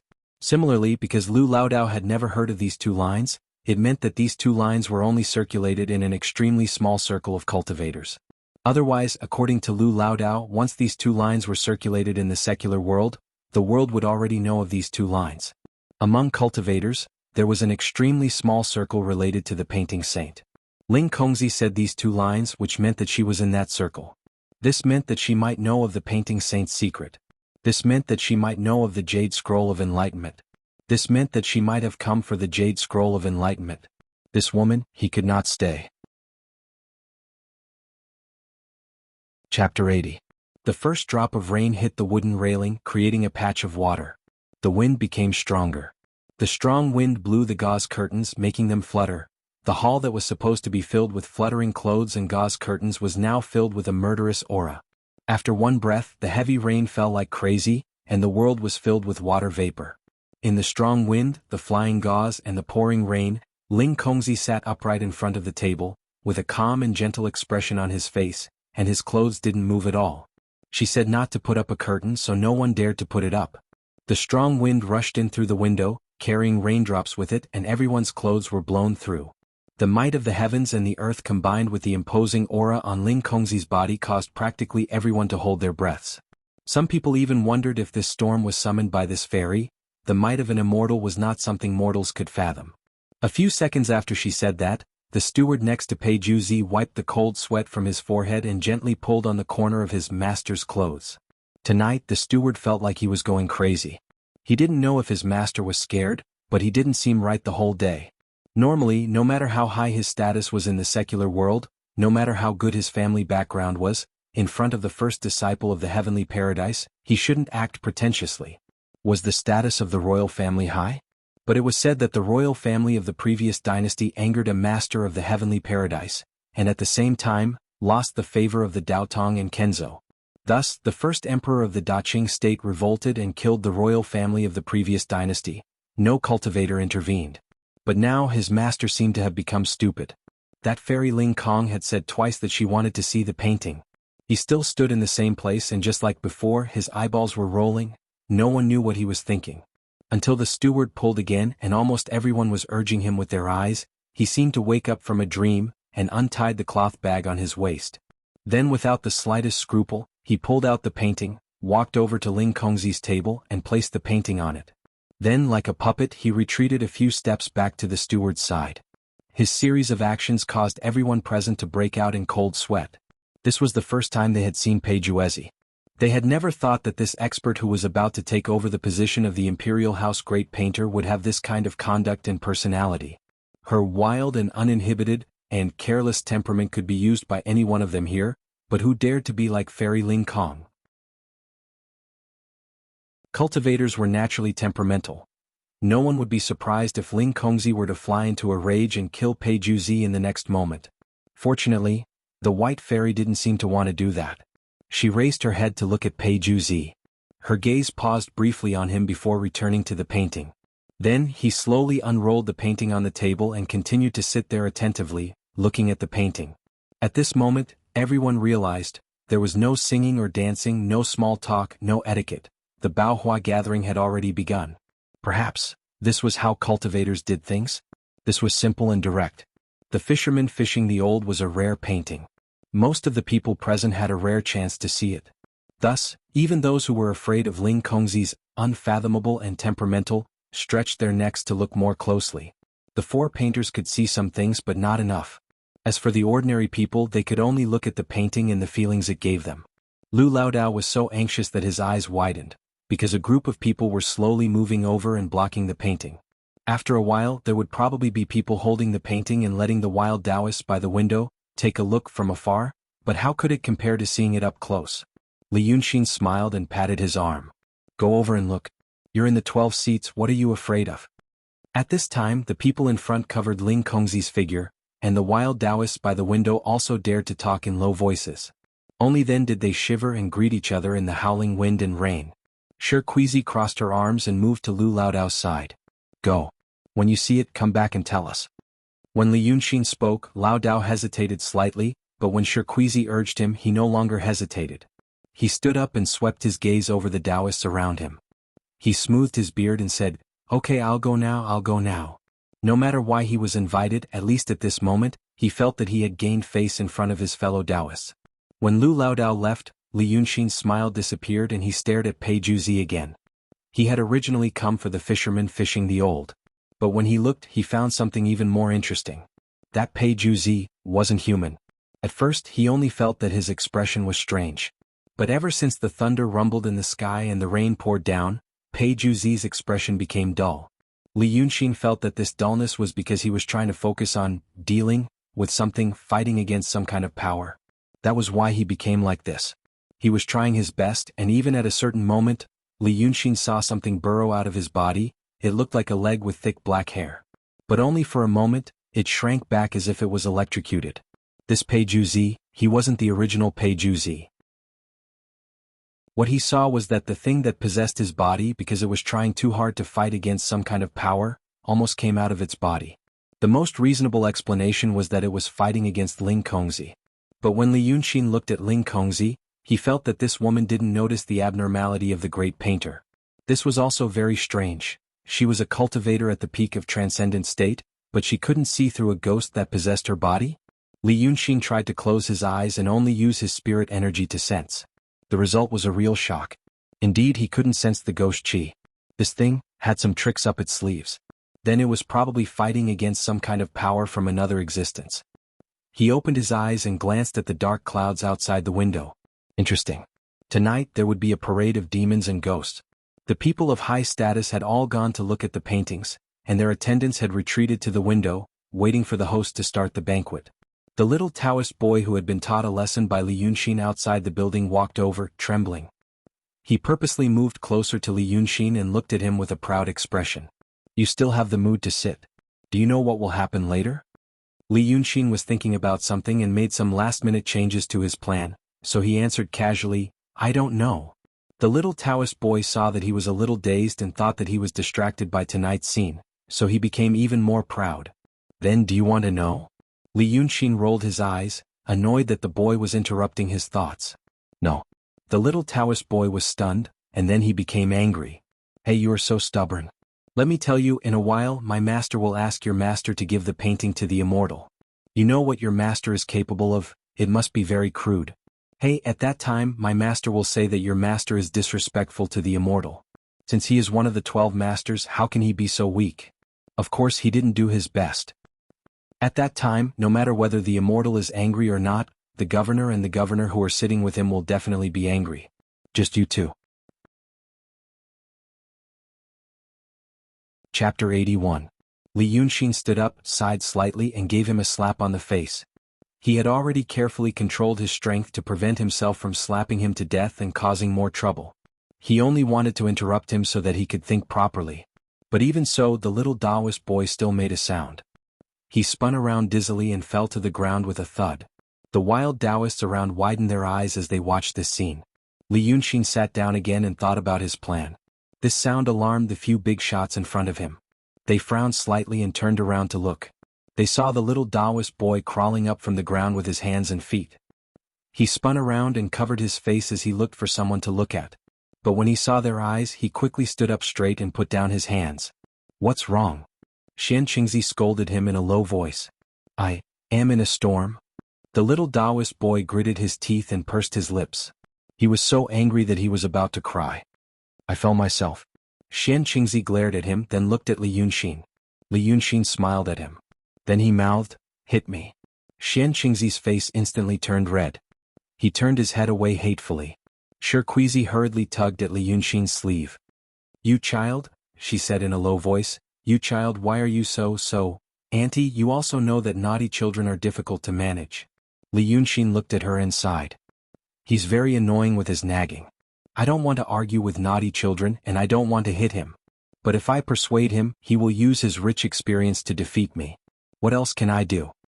Shirkuizi also sighed. Sigh. But you made things difficult for your master. You are a good child, but what he said just now, although he might not do it, he will still make things difficult for you in the future. Li Yunxin smiled and shook his head. You are wrong. What he said just now, it's not that he might not do it, but he will definitely do it. You are a kind person and you may not think badly of others. But those people like to go to the extreme, especially when they are dealing with people who are not on the same level as them. For example, I won't persuade the naughty child to stop babbling. I'll just slap him in the face and interrupt him. Simple violence. As for them, they won't teach us a lesson or teach us a lesson. Killing people like us is as easy as crushing an ant. So, it won't be difficult for them to simply crush us. Why would they bother to think about other things? Either I don't care about you at all, or I'm going to take extreme measures. That's how I and the rest of them are. Neither of them are good people and we know each other very well. He had already thought of some things, so he was in the mood to chat with Shirkuizi. Shirkuizi heard his words and so did the people nearby. The young Taoist covered his face and walked over hatefully. He also heard the last few sentences. For a moment, they were a little surprised. Han Yuanzi's little Taoist boy could actually say such words. It wasn't something he could say at all. Xian Qingzi's little Taoist boy gritted his teeth and held back his tears. He pointed at him and said with a trembling voice, Good. Just good that you know. You, Li Yunxin acted as if he was introducing him. He stretched out his palm and said, Auntie, look. Just like this. He's such an old child and he doesn't have any sense of right or wrong. He can be the most ruthless and he can also be the most ruthless. Sometimes school bullying, oh you don't know what it means, is done at this age. Just like today he did it or wanted to do it but no one can stop him or punish him. There's no fair environment. What should he do? Then kill him. Li Yunxin turned to the little Taoist boy. For example, this little bastard. A disobedient child who likes to harm others. What should we do? Just beat him to death. Then you see you and your master plan to kill us and now I'm not happy. So, I plan to kill you and your master later. Let's make a bet. Do you dare to bet? As Li Yunxin spoke, his whole body exuded a murderous aura. The murderous aura and killing intent of ordinary people was a kind of force. But the murderous aura emitted by people like him actually contained some spiritual energy. He was really afraid of people. When the little Taoist boy saw the look in his eyes, he finally felt a little afraid. He stretched out his hand but couldn't say anything. He only said, you, a few times in a trembling voice, and then hurriedly walked to the side. Li Yunxin then sat down with a normal expression. At this time, Shirkuizi only looked at him and didn't say anything. The wild Taoist boy beside him also didn't say anything. Although he had only cultivated some minor techniques, he could more or less feel some spiritual power. So they all felt the real murderous aura from Li Yunxin. It was also at this time that they realized that this little Taoist boy, who looked different from the others, might not just be a Taoist boy. Li Yunxin thought about it and smiled at Shirkuizi. All right. Let's say it. In fact, I'm not Han Yuanzi's Taoist boy. I originally planned to stay in the city of Wei for a few more days, but it seems that I can't stay for a few days. But I have a good impression of Lao Dao. So I'm more afraid that after I leave someone will cause trouble for Lao Dao. For example, that Xian Qingzi, I touched him once outside the building and just now I touched him again. In fact, I did it on purpose. I purposely wanted him to go against me so that it would be convenient for me to do something later. But in this way he will hate Lao Dao. Then for the sake of Lu Lao Dao's future I probably have to kill him. Otherwise it will be very troublesome. To deal with these people I have to beat them until they are convinced. Otherwise there will be endless troubles in the future. Hearing his words, the others were even more dumbfounded. Sure, Queasy was a woman, so her psychological endurance was probably slightly stronger. After being dumbfounded, she slowly thought about his words and then frowned. Let's not talk about whether what you said is true or false. But your words don't make sense. You said that you provoked that Xian Qingzi to make things convenient for yourself. Sure, Queasy frowned and slowly organized her words. Then you were unreasonable first. But now that you've used him, you said that you were afraid that he would not stop pestering you, so you wanted to kill him. Your reason? Are you bullying me? Li Yunxin suddenly laughed. Ah. You are after all the woman that my teacher likes. You have good values and I also like you very much. That's right, I'm bullying people. But he has no choice. Auntie, in the future you have to remember one thing. Don't reason with evil people. Unless the environment you are in can support you to reason with evil people. A good person will not want to kill me because of such a small matter. So he is not a good person. Then his death is not to be regretted. Sure, Queasy finally couldn't help saying, then didn't you want to kill him because of these things? Li Yunxin smiled and winked at her. So, I am also not a good person. But since you are the woman that my teacher likes, I will give them a chance for your sake. If they don't court death later, then they won't die, all right. Chapter 82. As he said this, he was standing by the window with the wind and rain behind him. The candlelight in Xianghua restaurant was dim. His sleeves were fluttering in the wind. A flash of lightning suddenly flashed in the sky. His entire person was black and white like the background. At this moment, Sure Queasy suddenly felt that Li Yunxin did not look like a human. He looked more like a demon. It was also because of this bolt of lightning and the words he had just said, I'll kill you when I'm done. Sure Queasy suddenly felt a chill run down her spine. Sitting by the window and feeling the wind made her cold, but this cold came from her bones. Explaining these words to them now, was he going to make use of them too? He wouldn't even let a young man go. But this thought only appeared for a moment before it was interrupted by Ling Kongzi's voice. Ah, this is a treasure of the secular world. Oh, not bad. Ling Kongzi looked at the painting for a while and then sat up straight. Once she stood up, the others didn't dare to look anymore. Although they only saw a little bit and didn't understand the true meaning, they could only leave. The steward beside Pei Juezi pulled the master to sit next to Ling Kongzi, and the others took their seats. When everyone was seated, Lu Laodao found his seat. He looked a little uneasy and even reached out to wipe the sweat off his forehead. His seat was at the end, which was reasonable. However, what made him feel very uncomfortable was that he was being stared at by almost everyone. Xian Qingzi stared at him, of course. The others also cast a few glances at him. Not to mention those wild Taoists by the window, they all had different expressions. When the master sat down, the servant walked over and served him. The little Taoist boy ran to Xian Qingzi's side and whispered something. He looked a little hesitant. No matter how arrogant he was still a young man and was easily influenced. At this moment, he was a little worried about Li Yunxin's harsh words. But when Xian Qingzi heard this, his originally gloomy face suddenly broke into a faint smile. He glanced in the direction of Li Yunxin, then turned away from Lu Laodao and started chatting cheerfully with the prefectural magistrate sitting next to him. Li Yunxin understood that this was because in the eyes of the artistic conception great painter, she and Lu Daoist were already dead. It wasn't worth any more attention. The storm was still raging. No one knew what was wrong with Pei Juezi today, but someone had to liven up the atmosphere. Xian Qingzi had something on his mind and his status was high enough. It was appropriate for his status to be in between the Taoist and the secular world, so he was duty-bound. He cleared his throat and said, I've also admired this fisherman fishing old man painting. It's an eye-opener for us. Fairy Ling Kong comes from an immortal sect, so her vision is naturally higher than us mortals. To be able to receive the word, not bad, from the fairy's mouth is already a blessing of 3 lifetimes. The others clapped their hands in agreement.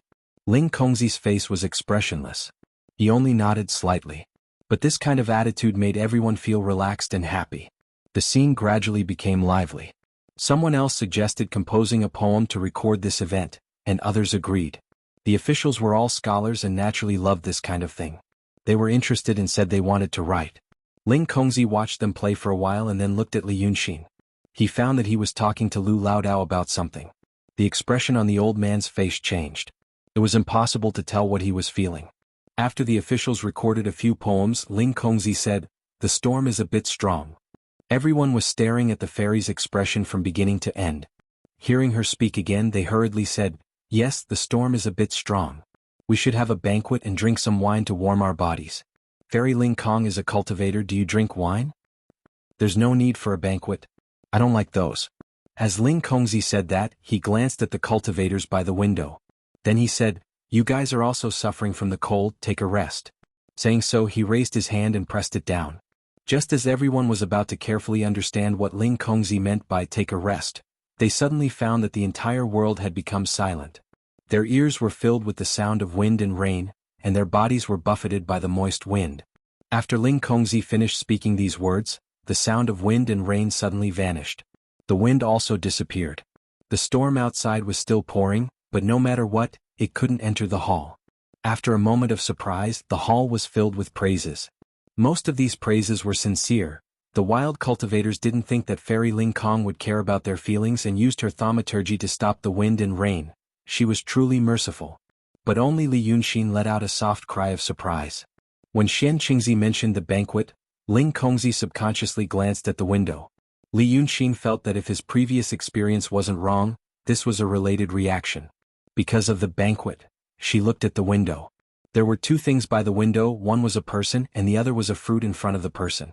Li Yunxin couldn't clearly see the expression on Ling Kongzi's face, but he could see her neck. Her real face should be extremely fair. Because the skin on her neck was white and delicate, without a single wrinkle or spot.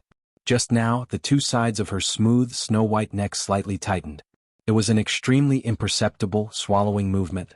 But just after that movement, it was forcefully suppressed. This might be Li Yunxin's illusion.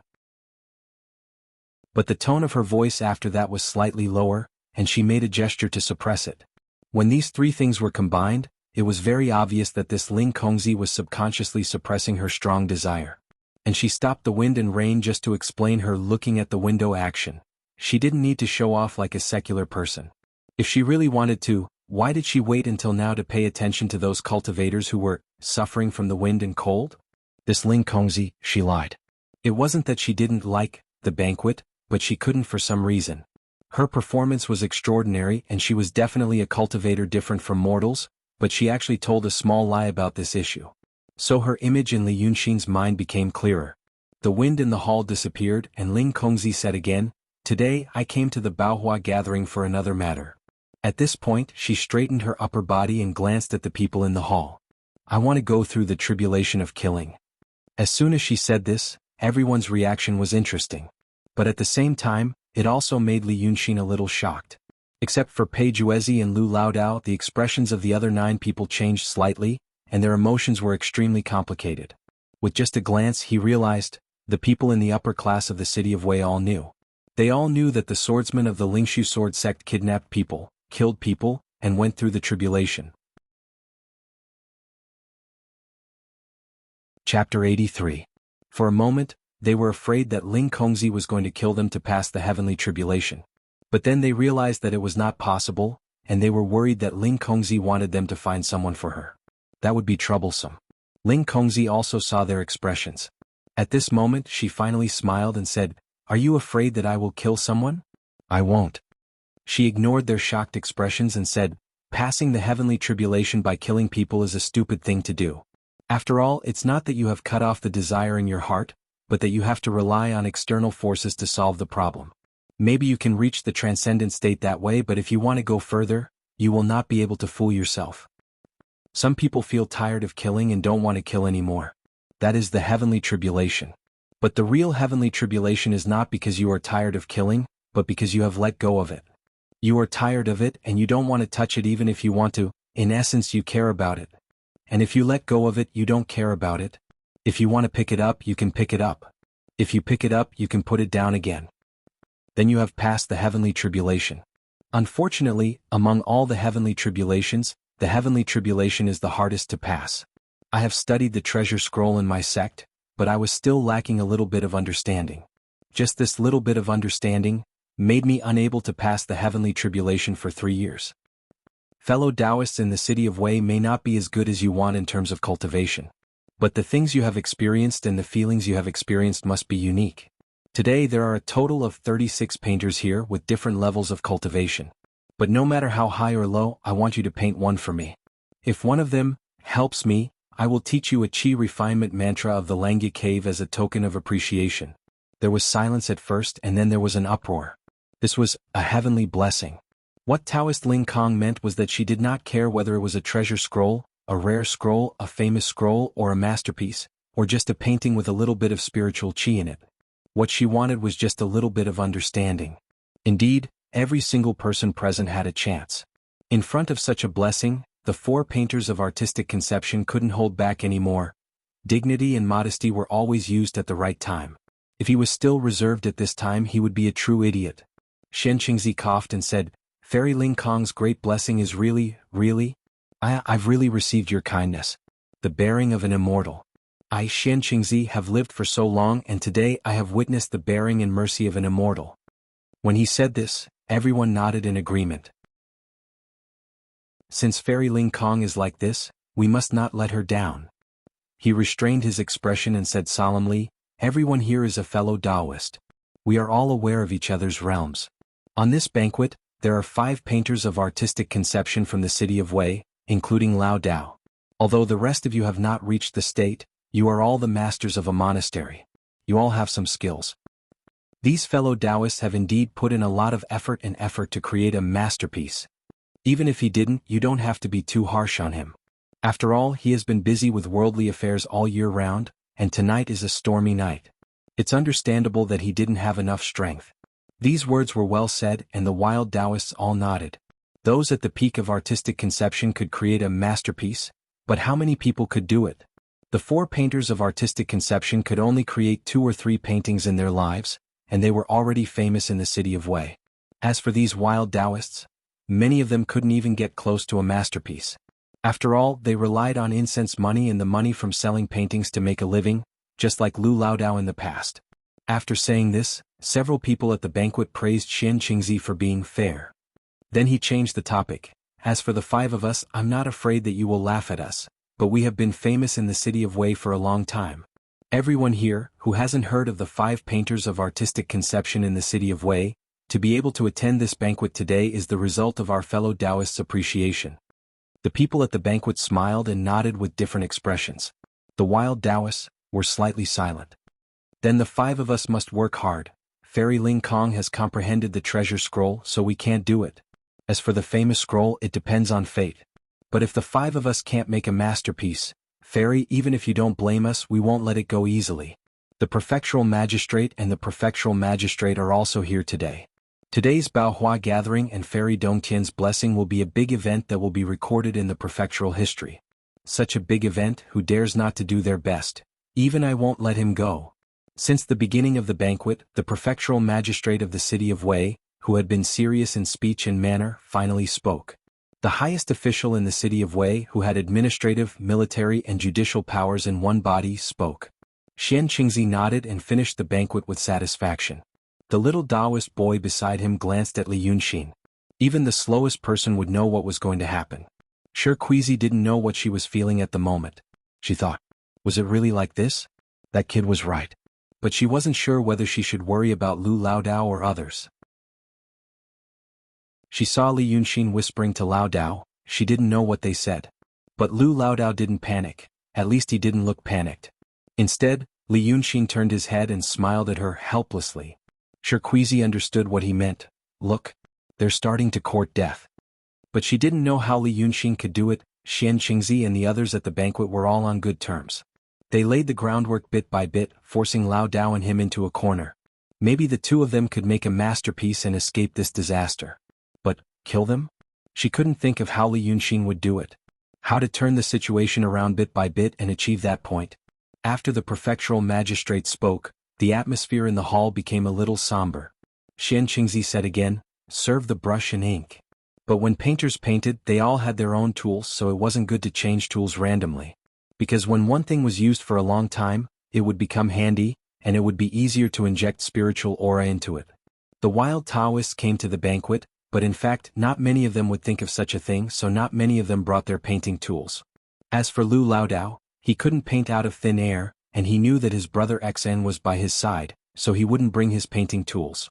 In the end, most of the painters in the secular world treated painting as a way to make a living. and the painting Taoists treated it as a way to cultivate and save their lives. Therefore, like the Taoists and the swordsmen, their painting tools were always with them like magic tools. After all, the four painters of artistic conception had cultivated to the artistic conception level, so they could be regarded as the top figures in the secular world. They also had servants by their side, so the painting tools were handed over to the servants. When he gave the order, the servants would serve the tools to their masters. As for the wild Taoists, the servants of Cheonghua building walked to the front, took the fruit platter, and served them the brush and ink prepared by the building. In such a place, there would often be people who wanted to write poems when they were half drunk. Therefore it was necessary to always have brush and ink. Xian Qingzi saw that the table in front of Lu Laodao was still empty, so he asked in surprise, "Fellow Taoist Han Yuanzi, why didn't you prepare it?" Chapter 84. Lu Laodao stammered for a while, then said, Laodao, I injured my hand the day before yesterday." Xian Qingzi and everyone else cast their gazes on Lu Laodao's hands. Although those hands were not good-looking, nor could they be considered delicate, they were whole, without a single wound. Xian Qingzi laughed and said, "Fellow Taoist, you must be joking. How does this look like an injured hand?" "Master, it's an internal injury." Li Yunxin knelt beside Lu Laodao and said sadly, "Previously my master encountered a dog on the street. That dog barked at my master. My master ignored him, but that dog still barked. My master rewarded him with a slap, and in the end, his hand was injured." He then looked at Ling Kongzi. "This is truly a sad story." His tone and mannerisms were serious, but they were also a little jumpy. Xian Qingzi's expression turned cold, and he was about to flare up. However, Ling Kongzi laughed softly. "Fine. Interesting. Then don't do it for him." Hearing Ling Kongzi say this, the eyes of everyone at the banquet dimmed. But when they heard her next words, their eyes lit up again. Ling Kongzi pointed at Li Yunxin. "You do the killing intent. If you do, I'll agree to one of your requests. If you can't, I'll make things difficult for you." Li Yunxin blinked, appearing very troubled. "This kind of rare scroll is very difficult." Xian Qingzi hurriedly straightened his face and coughed. No, he was going to laugh. He was laughing at this kid. He was used to being naughty and mischievous in the marketplace, and he followed that Lu Laodao, so he had not seen the world. How could he smile mischievously and roll on the ground and act obedient in this kind of situation? What kind of expert was Fairy Ling Kong? Seeing how he had no respect for his elders, and how he did not care about his status and etiquette at the banquet, how could she not be angry? Right now it was obvious. A rare scroll. He himself, Xian Qingzi, might not be able to create a rare scroll in his lifetime, and that Lu Laodao was even less capable, much less a little Taoist boy like him. He leaned forward slightly and said to the prefectural magistrate, "The fairy is angry." "Yes." The prefectural magistrate frowned. He glanced at Lu Laodao and Li Yunxin. "You old thing, you wanted to vent your anger, but you ended up angering that expert. Be careful not to take it out on him." Xian Qingzi smiled. "I know what I'm doing. But we can't let these two walk out of this building unscathed. That Laodao usually uses our name to swindle people. Seeing that he's just a poor man trying to make a living, I don't care about it. Today this brat really doesn't know life from death. If I don't get rid of this kid, I won't be able to get rid of the hatred in my heart. When he grows up, he will definitely be a disaster." The magistrate waved his hand dismissively. "It's been more than 10 years, but you're still so impatient." "But if that's the case, why did he come to this banquet?" Xian Qingzi smiled disdainfully. "Previously, I also thought of this, so I didn't bother with him. I'm afraid he has a secret background that we never knew about. Today, seeing him like this, seeing that Peijuzi again, do you not understand? It's a pity that the first grandson of the nation's master, Dao Meizi, is like this. Look at him now at that banquet, his face is a fool. I heard that he only has female charms. Last night at Gathering Guild, that Miss Huxin?" Miss Huxin is him? Isn't that so? She spent the night with him and then she suddenly died. This Peijuzi, one look and we know he's a good-for-nothing. He must have heard some common folk joke about the 5 concepts and treated it as the truth. Really, AI. Hearing his words, the prefectural magistrate glared, his heart pained. He muttered, "AI, it's my fault. I wanted to take the Huxin long ago." The two of them whispered to each other, then looked at Ling Kongzi, only to find that the fairy was looking at Li Yunxin and didn't make a sound. They could see her face, but they couldn't see her face clearly. They all thought that it was an immortal's method to cover her face. Thus they thought that this immortal was truly angry, and was about to send down lightning. On this side, the fairy indicated that she wanted the little Taoist boy to paint on behalf of her master, so someone also brought up brush and ink. Normal brush and ink, normal paper. Even if the 4 concept painters used these tools, their works would be discounted. Let alone this Taoist boy. Xian Qingzi's heart was clear, and he felt comfortable all over. After the Taoist boy put a paperweight on him, he cupped his hands towards Ling Kongzi. Fairy Lao Dao, I heard the murderous sound of the wind and rain just now, and I actually heard a bit of murderous intent. A few days ago, I saw General Pei's formation breaking diagram, and now I have some understanding. Lao Dao, I will paint a painting for you, the murderous night rain painting. Ling Kongzi didn't say anything and only nodded slightly. Xian Qingzi said so much, and it had already attracted everyone's attention. Although the wild Taoists sympathized with Lu Lao Dao and didn't like Xian Qingzi's way of doing things, they knew that he had real skills. Watching a concept painter paint would also benefit a lot, so they all held their breath and looked at him. They saw that Xian Qingzi first dipped a large brush into the thick ink, and with a smack he threw it on the paper. A big ball of ink was thrown out. This move shocked everyone. What was he doing? They saw him smile unhurriedly, and then he took out another brush, dipped it in the clear water, and in that ball of thick ink, the brush moved like dragons and snakes, wildly dancing in the air. Then he raised his hand and threw the brush to the ground, stood up, took a deep breath and blew at that ball of ink. He raised his hand and lifted the painting from the mat. At this time, when people saw this painting again, they all sucked in a breath of cold air. The ball of thick ink he had splashed on earlier because of the water halo had already become thick and well proportioned. It had turned into a ball of rolling rain clouds. And in this ball of rain clouds, there were 2 ink dragons entangled and fighting, and only a few claws and scales were revealed. This painting could be drawn by ordinary people. But to use this kind of painting technique, it was really at the level of a master. What a good murderous night rain painting. Another master painter cheered on the spot. This sentence indeed wasn't flattery. But because once this painting was completed, people with a little bit of skill could see. This was a famous painting. The 2 dragons fought in that rain cloud, although the head and tail couldn't be seen, but they could feel the murderous intent in this painting. This Xian Qingzi actually made the 3rd famous painting in his life tonight. Even Lu Laodao's expression changed. Although they were opponents, he also had the heart of painting Dao. How good would it be if he could also make this painting? Li Yunxin looked at Xian Qingzi's heroic appearance with a grin, and hurriedly clapped his hands. Great! At this time, Xian Qingzi handed the painting to the servant to take, and with a face full of self-satisfaction and pride, he turned to him. Little Taoist boy, you boasted to me before. Now, with Fairy Ling Kong on top, it's time for you to make a move and let us see, right? Li Yunxin smiled. I know there are some carefree times in life, but they are very rare.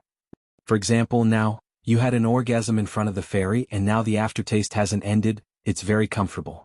I originally wanted to let you be happy for a while longer. Then you can't wait to court death. Okay, I'll do it too. I'll do one, perverted eating painting. Chapter 85. When he said the name, everyone was puzzled. They might not know the word pervert very well, but they knew the word eat. But how could it be used here? For example, hunting in Autumn Mountain was not called hunting in Autumn Mountain. King enjoying himself was not called king playing. The word eating was really vulgar to be used here. Even those unruly Taoists frowned. This little Taoist boy was so confident earlier. Even if he could not create a rare scroll and escape the punishment, he should not embarrass Hunyuanzi Lao Dao. At this moment, Xian Qingzi became more relaxed and magnanimous. Oh, then let us see your... As he spoke, he turned to look at the people in the audience and smiled.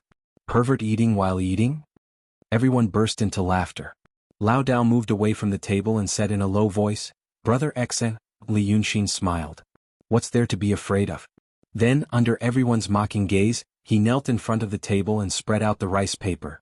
He spread out the paper and chose a small weasel brush from the brush holder. Then he looked at the paint on the table and frowned slightly.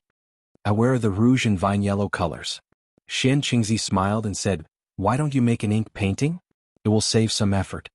Li Yunxin spread out his hands and said sincerely, To be honest, what I want to draw is not colored. You don't know what it is. Hearing what he said, some people were worried while others were happy. A brilliant painter could draw vivid and lifelike even if he used ink like Xian Qingzi did just now. He would definitely not know what it is. Hearing what he said, he was more like a child who had just learned to draw. Only Lu Laodao was slightly relieved, because he realized that Brother Xian, he was playing again. He had seen Brother Xian's painting of Crown Prince Jia Wen, who had achieved great success. That painting skill was definitely not inferior to Xian Qingzi's. So, Brother Xian was good in every way. He just liked to tease people. As he teased and teased, he died from the teasing. Amidst the laughter, a manservant gave him 2 different looks. Li Yunxin dipped the brush into the ink and drew an oval plate on the paper. He hooked a piece of what appeared to be meat on the plate. Then, next to the piece of meat, he added a cauliflower, 2 beans and a few fruits. At this point, no one was talking or laughing. She was shocked by him, the thing he drew, on such an occasion. Did he think he was a child learning how to draw? How dare he do this in front of Fairy Ling Kong? Everyone was shocked to the point no one noticed that Ling Kongzi, who sat at the head, had imperceptibly straightened his back. She widened her eyes slightly and looked at the thing that Li Yunxin had drawn. She looked at him, looked at that thing and looked at him again. It was a rare loss of composure. Under such a gaze, Li Yunxin added another knife to the left of the plate. On the right he added a fork. And at this time, his expression also gradually became solemn. No longer relaxed, mischievous and cynical, it became somewhat gloomy. Finished with these outlines, he stopped his brush. He placed the brush on the brush holder and picked up a white cloud. He used rouge and gamboge to adjust the color of the meat, and colored the piece on the plate. It was really a piece of meat. Then he painted other colors in turn. Green cauliflower, beans and a few red fruits. Then he used a bright dawn red color to glow the broth. Finally, he put down his brush and slightly closed his eyes for a while before opening them again and laughing. Good. Pervert, a painting of eating. After a brief silence, Xian Qingzi laughed in extreme anger and said softly, "This is the painting that you want to offer to Fairy Ling Kong?" "Yes. Fairy Ling Kong wants to transcend the killing tribulation and seek killing intent. And you made this killing intent?" "Yes." "Hee. You have a lot of guts." Xian Qingzi glared at him, reaching out to tear this painting to pieces. "From this painting, I don't sense a shred of killing intent. Who among you can?" When the time came, this great painter would be truly enraged. He only thought that in the past, Li Yunxin was extremely naughty and mischievous, but he didn't expect that looking at it now, besides naughty and mischievous, there was also stupidity. At this time he actually used this method to throw a tantrum. He really, wholeheartedly sought death. No one said anything. Indeed, no one could. Even the highest concept cultivation couldn't sense a shred of killing intent from this painting.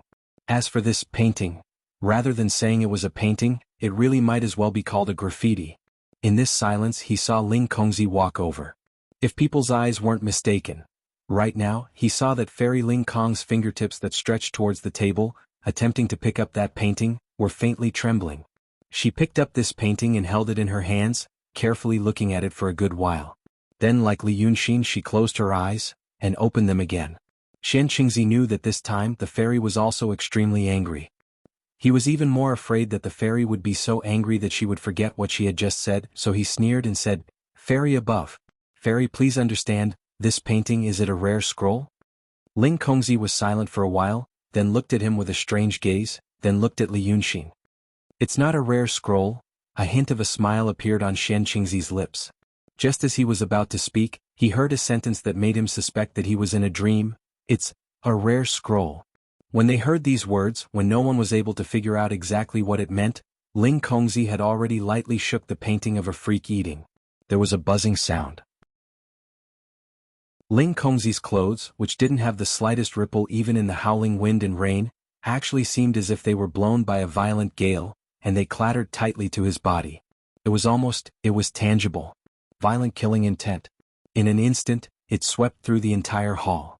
It was precisely this tremble that, besides Li Yunxin and Ling Kongzi, everyone else was shocked by the killing intent to the point of falling to the ground, and they felt that all the feelings of terror, darkness, hatred and brutality in the world had charged into their minds like a tidal wave at that moment, causing them to almost lose their minds and fall unconscious on the spot.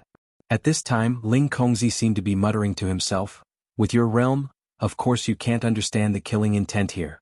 If you really did, you would also die on the spot. My killing tribulation. It has already passed." Then she placed this precious painting on the table again, and knelt in front of Li Yunxin.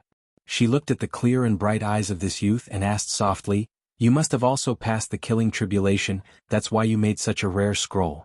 How did you pass the killing tribulation?" Li Yunxin smiled faintly, "Personal privacy, no comment. I know, using a painting to carry the Tao. But why did you clearly draw food, but why did you give birth to killing intent? That's also personal." Ling Kongzi was silent for a while. Then he asked again. "That person, is he still in this world?" Li Yunxin tilted his head and thought for a while. Who is he? Ling Kongzi's voice reached his ears, and he knew that only he could hear it. The art saint. He sighed and said sincerely, "I don't know." Ling Kongzi frowned slightly, "But clearly, in this world, there can't be a second person who can draw like him." Li Yunxin thought again and smiled, "Let's not talk about this first. Do you think I'm more interesting now?"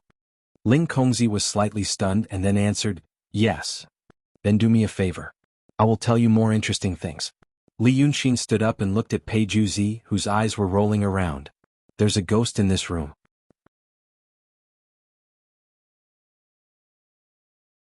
Chapter 86.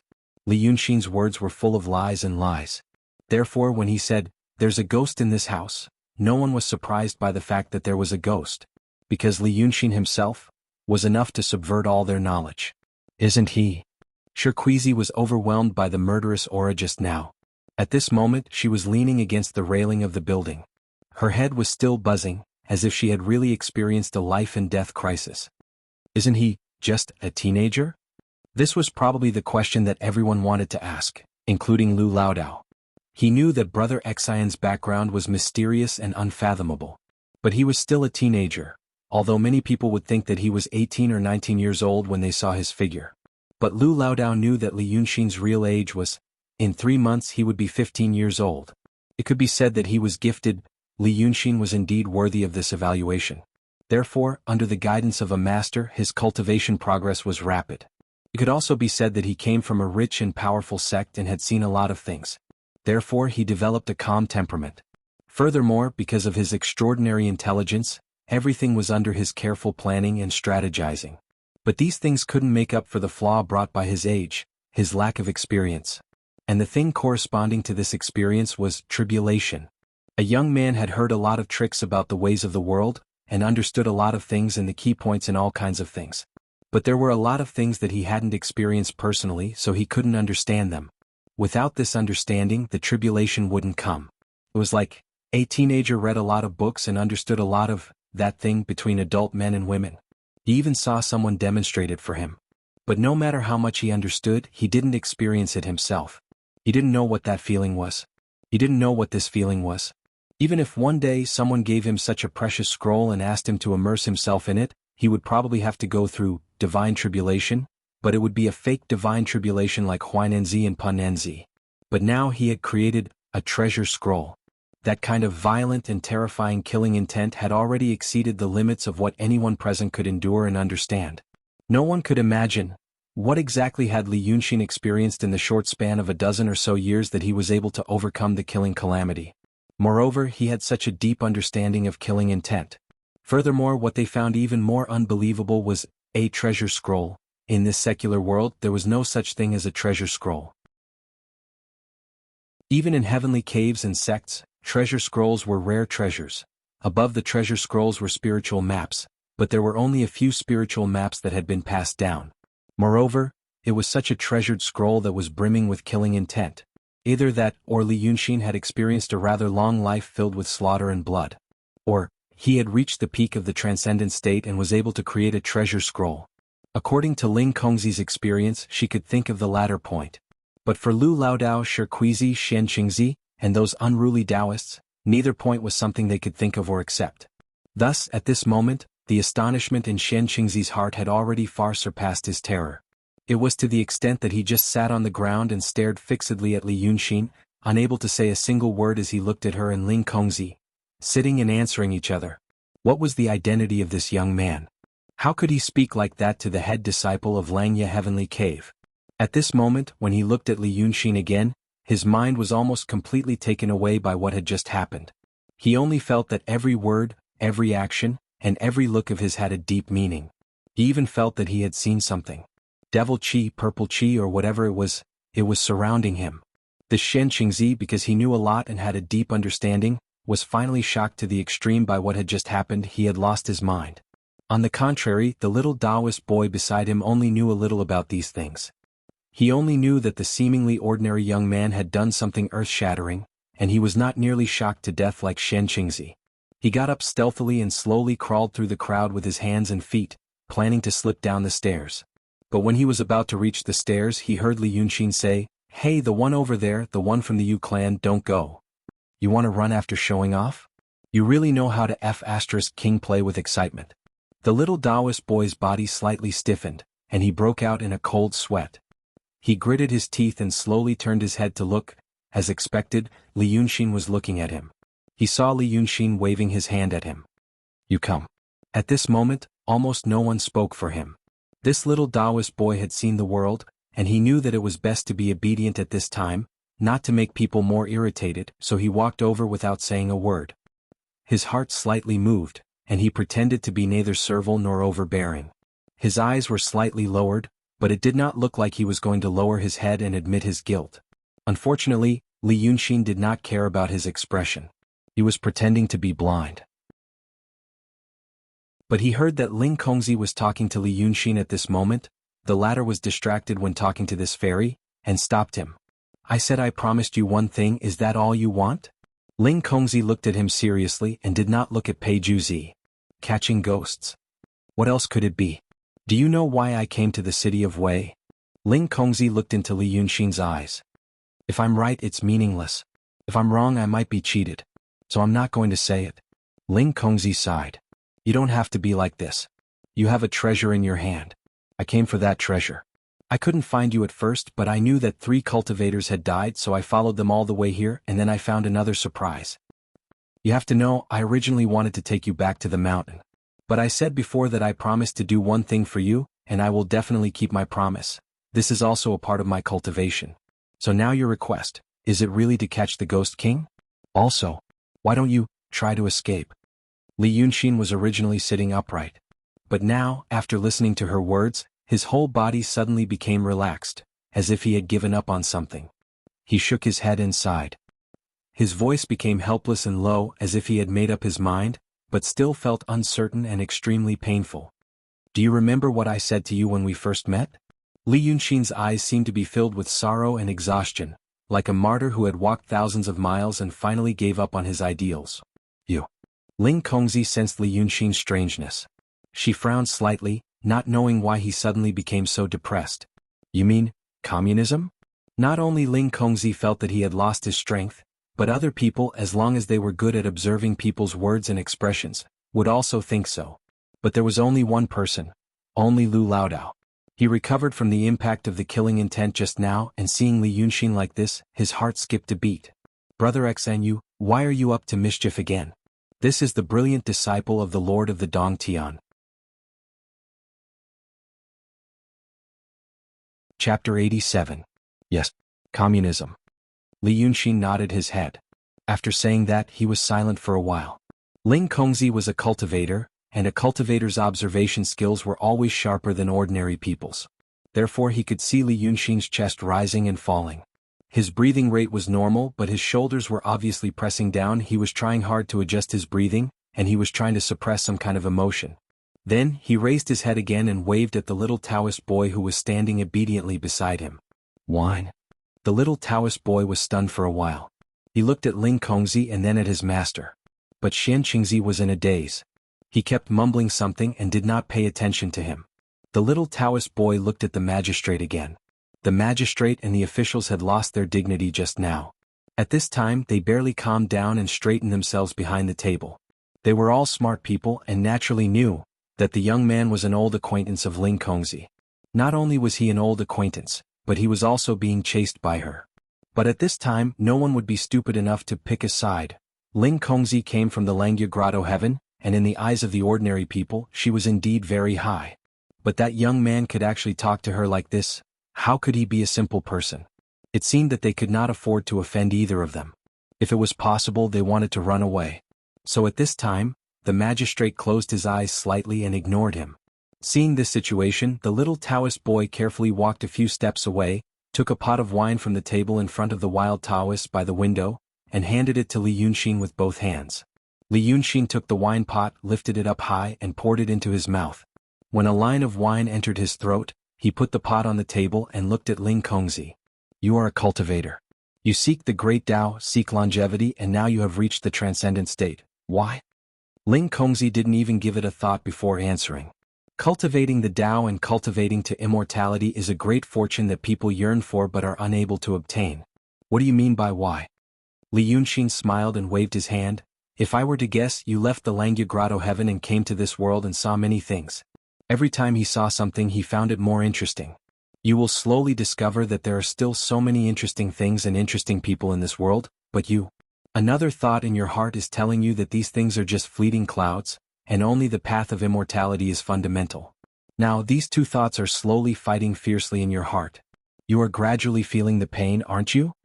After listening to his words, Ling Kongzi pondered for a moment. Although I don't know why you are saying this. No. I've long known that the greater thousand worlds are more interesting than the lesser thousand worlds, but this thought doesn't make me feel any pain. This is the scariest thing. Li Yunxin sighed. The thought is in your mind but you don't face it. It's not even that you force yourself not to look at it, it's that another consciousness in your heart doesn't want you to look at it. I used to be just like you. Since you are looking for the treasure, you should know that I have lived in seclusion since I was a child, so I have seen many things, and many demons. After seeing them, I know that there are good and bad, and I also know that it is natural for demons to exist in this world. Demons harm people because they don't have a sense of right and wrong. Just like humans harm chickens, ducks, pigs, and dogs, to them we are also demons. Some great demons have many devotees and will only grow stronger. Therefore, I thought that if one day these great fiendish demons reach an unimaginable level of strength, to the point where no cultivator in the world can stop them, what should we do? So I thought, why should humans and demons be enemies? Why can't we educate them, accept them, and let them become a part of us? We are humans and they are not humans, but they are still humans. When Li Yunxin said this, his expression became more and more serious, as if he was completely immersed in his own world of theory. When the others heard his words, they were all dumbfounded. The things these two were talking about, compared to them, it was a completely different world, so they could only listen attentively. Your idea is somewhat reasonable, but it is not the right time. Ling Kongzi listened for a while and couldn't help but refute. There are many things that are one thing to say and another thing to do. Accepting the demons may be like what you said about the great harmony of the world, but it is more likely that they will learn profound Tao, and the demons will gain power. Once this happens, the world will be in danger. In the long run, it is better to suppress them when they are weak. When Lu Laodao heard Ling Kongzi's words, he finally couldn't help but sigh. He didn't stay by Li Yunxin's side for a long time, but Li Yunxin rarely hid anything from him, and even intentionally taught him about the study of heart. So, Lu Laodao knew that this fairy Ling Kong was gradually jumping into a very simple trap. When Brother Xan spoke, his expression and attitude were very sincere, and it was very easy for people to believe him. Then, there would be some flaws in his speech. The people listening to him might not care much about his point of view. But even so, when they heard the obvious flaws, they couldn't help but try to correct and refute. This was like a piece of cotton cloth placed by the water. If it didn't touch the water, it would always be dry. But even if a corner of it was wet, it was hard to say how much water would be absorbed. She only needed to listen to a point of view, and maybe she could always look at it objectively and rationally. However, once she couldn't help but refute, she would have to think deeply. According to Brother Xian's words, this was the first step of self-hypnosis. Fairy Ling Kong fell into the water. He believed that Brother Xian must have a lot of tricks, such as his understanding of this Ling Kongzi. But Lao Dao felt that he didn't disappoint Brother Xian's teaching by being able to see this level. At this time, Lao Dao had become the third calmest person in this building. He wanted to see what Brother Xian was going to do. So it's still the same question. Hearing her words, Li Yunxin didn't get angry. Instead, there was a sad smile on his face. In the first place, he was a rare handsome man, and Ling Kongzi felt that he was rather interesting. At this moment, seeing him smiling so sadly and thinking of his previous confident look, she suddenly felt a bit of sorrow and pity for him. Why do you want to cultivate? Cultivation runs through your life for years, decades. If one day you find out that it's just a bubble, that cultivation won't lead to immortality and immortality, what will you do? It's like I've spent so many years thinking about this world where humans and demons coexist in harmony. But in the end, I found out. It's just like what you said, my previous thinking was stupid and inappropriate. He threw away the empty wine pot and sighed. I boast that I'm smarter than others, but I've always neglected a problem. For a change, the old aristocratic class is the biggest obstacle. And my previous mistake was that I wanted to initiate a top-down reform. But now I realize that if we don't clean up those rotten and backward big demons, they won't walk into the garbage dump of history.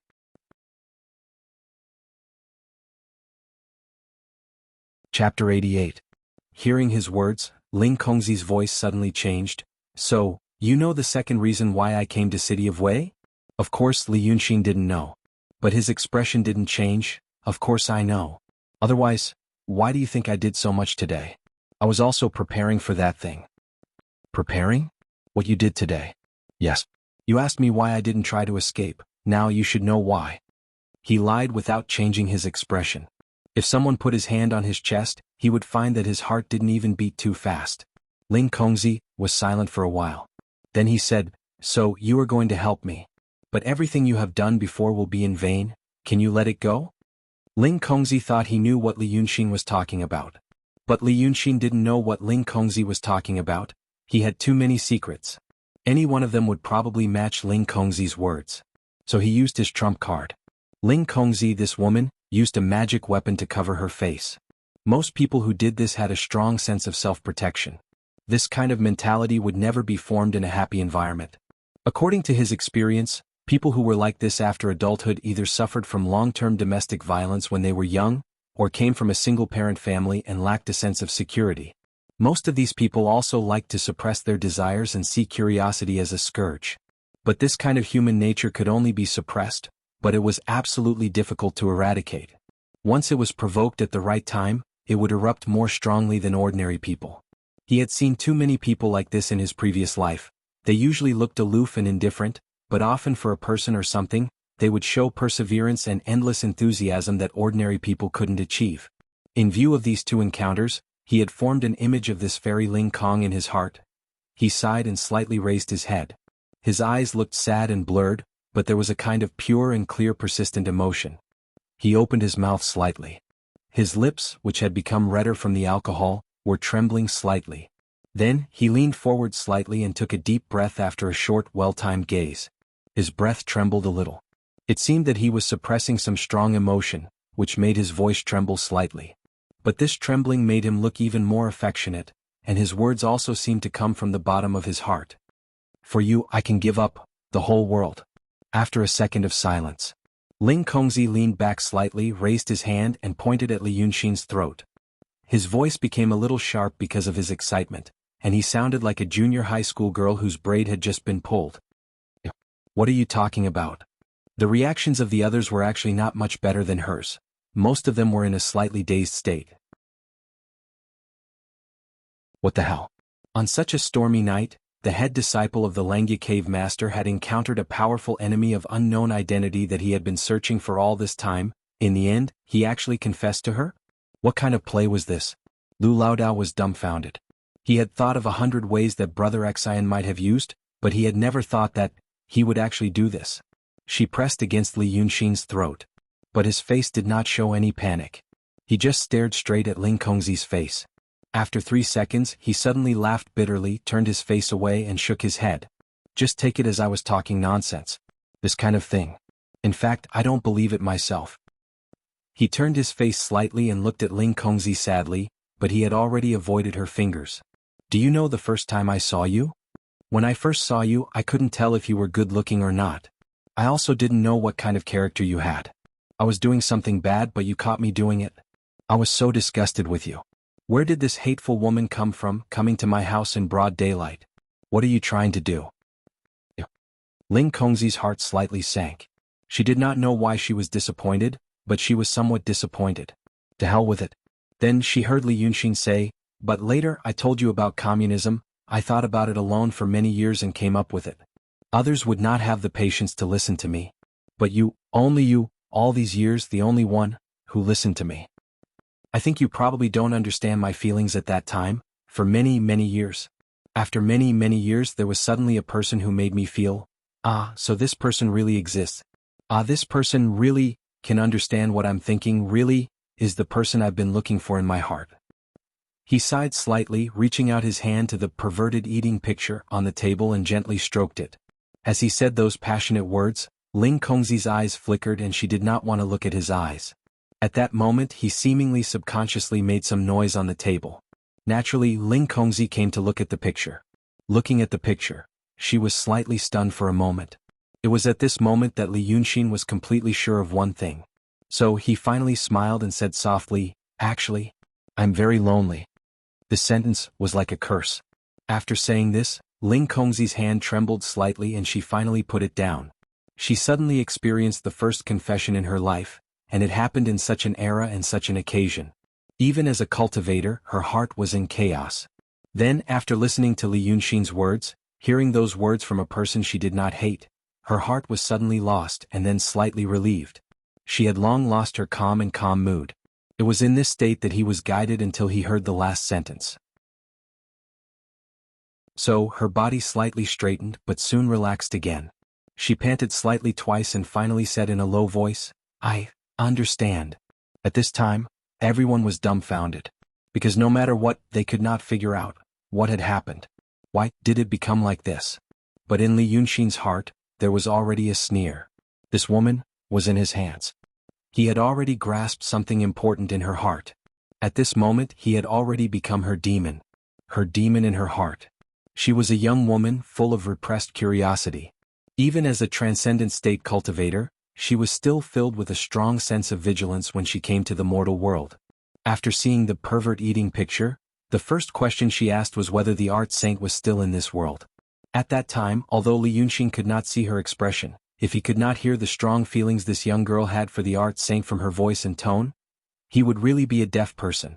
A soft-hearted but slightly paranoid girl fell in love with a legendary figure. This feeling was destined to not be told to others. Today she met a young man who seemed to be equally interesting. First she was confessed to, and then she heard the same story from the young man's words. If it was an ordinary person, she could force herself to grit her teeth and ignore it. But if it was an ordinary person, why would he have feelings for the art saint? So, she was moved by her own sense of identity and the same sense of loneliness. She felt that she had met her own kind, in a sense the same kind. From the moment this matter had happened, the outcome was already decided. This girl who was full of romantic self-destruction, Ling Kongzi had developed a strong sense of sympathy and identity for Li Yunxin. For a young girl who had not experienced the world, under the guidance of a demon like Li Yunxin, it was difficult for her to realize who and why the complicated and turbulent feelings in her heart were at this moment. And it was even easier to mistake these feelings of sympathy and identity for, this was love. So, on this rainy night, this fairy Ling Kongzi, she had just passed the tribulation of killing, and now she was in the tribulation of love. So, Li Yunxin smiled and said, "I also hope that you will understand. Then why did you come here?" Ling Kongzi, whose heart had already been thrown into disarray, did not even give it a second thought before he answered. Even though his voice sounded like it had already regained its calmness, and he had once again straightened his back. "What I understand are those ideals that you spoke of. It's not something else. You are an interesting person." After that day I carefully thought about what you said. So, I know that what you said before should not be false. The theory of communism. If you made it up on the spot to deceive me, you could not have said it so carefully. In my opinion, if you thought about these things by yourself, you probably could not have come up with it without 5 or 6 years. So, I understand and believe you on this point. So now, what are you going to do? I want to get rid of that dragon son. What are you going to do? In fact, everything that Li Yunxin had built tonight was built on a foundation. He had told Ling Kongzi about his ideal. Although the so-called transvestite communism was just a nonsense he had made up to deceive her when he first met her. But no matter how this theory was criticized, despised, or pursued at that time, after all, it was also a person who had spent decades of effort to come up with it. Just because a smart person like Ling Kongzi could see this point, she took it for granted that Li Yunxin had really spent so much time and effort on this idea. Based on such a premise and foundation, the following words, the words of despair and disappointment, would make him believe Li Yunxin's frustration and desolation even more. Just like what he said, if one day he found out that the path of immortality he had been cultivating was nothing, what kind of pain would it be? She no longer doubted, or rather, she no longer doubted. Finally she said her purpose. To get rid of Dragon's son? Li Yunxin was slightly stunned in his heart. This woman wanted to get rid of the 9th young master. So this was her other purpose. Damn it. If he had known this, he would not have spent so much effort on her. Wasn't it to provoke her to fight with that demon, so that he could benefit from it and escape unscathed? But this kind of surprise was better than nothing. He smiled. You should know what I would do. The big demon I mentioned just now was referring to him. He and I used to be friends. Li Yunxin smiled bitterly. I used to try to do what I wanted to do through him. But gradually I realized that he was not a good candidate. He killed 2 swordsmen of the Lingshu sword sect in Huainanzi. I wanted to live in seclusion in the city of Wei, but he killed Li Yaoxi. Hearing this, the magistrate and the other 3 prefectural magistrates all opened their eyes wide. This matter was related to them. His temperament was too surly. Many times he would suddenly become a beast. Even as a friend, he didn't recognize him. Li Yunxin shook his head slightly, seeming to be distressed. I had planned to use the jade slip of enlightenment to do something more meaningful. But he knew it and took it away. At this point I had to break up with him. That's why you saw what I did in the Qiao family. I wanted to start with those small demons. I thought that since the big demons were brutal, I should get rid of them. Many of those small demons were doing good things. There are so many temple attendants in this building, and most of the people in the temples are worshipping those demons. The jade slip of enlightenment is really in your hands. Ling Kongzi was a little stunned and sighed in a low voice. It's not in my hands now. You shouldn't have touched it. Alas. Ling Kongzi still shook his head. She thought for a while and said in a low voice, after I get rid of Long Sun, you go back to the mountain with me. Li Yunxin thought for a while and took a risk to ask a question. Why do you want that jade slip? I mean, how important is that thing? Ling Kongzi was silent for a while. She slowly raised her hand and hung it in the air. She wrote the word lost and quiet stroke by stroke. Then she flicked her finger. The 2 words flashed in the void for a short moment like lightning and then disappeared. The next moment, everyone except the 2 of them was silent, as if they had lost their minds in an instant. She let out a sigh of relief and looked at Li Yunxin. She said word by word, the 2 sages haven't ascended yet. It's because they are waiting for it. They are waiting for someone to open it.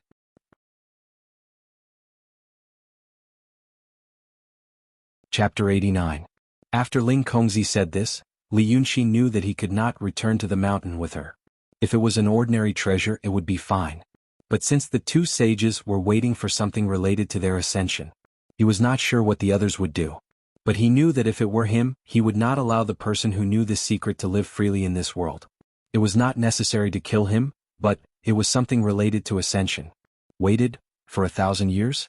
Or 2,000 years? The art saint was here 2,000 years ago, and only 1,000 years ago. It's been 1,000 years. No one has been able to open that jade slip after such a long time? Li Yunxin frowned slightly. The art sect existed for 1,000 years, right? The art saint didn't have a successor? Since you've seen the jade slip, you should know what the words inside are like. Ling Kongzi was silent for a while. Her voice suddenly became steady. Of course, someone has seen the jade slip and read the words inside. But the meaning of the words in the jade slip is very deep and obscure. The words themselves are simple talismans used by the ancient sages. Some of us are proficient in these words, but we need more people to work together to study it. So we need you too. It's not a bad thing to go with me. Oh, I see. Li Yunxin raised his hand and rubbed his forehead. He seemed to have a slight headache because of the alcohol and excitement. But in fact, the hairs on his body were already standing on end. He raised his hand to conceal the subtle fluctuations on his face that could be detected by the other party. As if he had suddenly seen a ferocious beast or a venomous snake that was about to pounce on him, a chill suddenly erupted from his bones and instantly spread throughout his body. That sentence just now was not right. Ling Kongzi's current state was not right either. She seemed to have suddenly become a different person. He could not read her tone.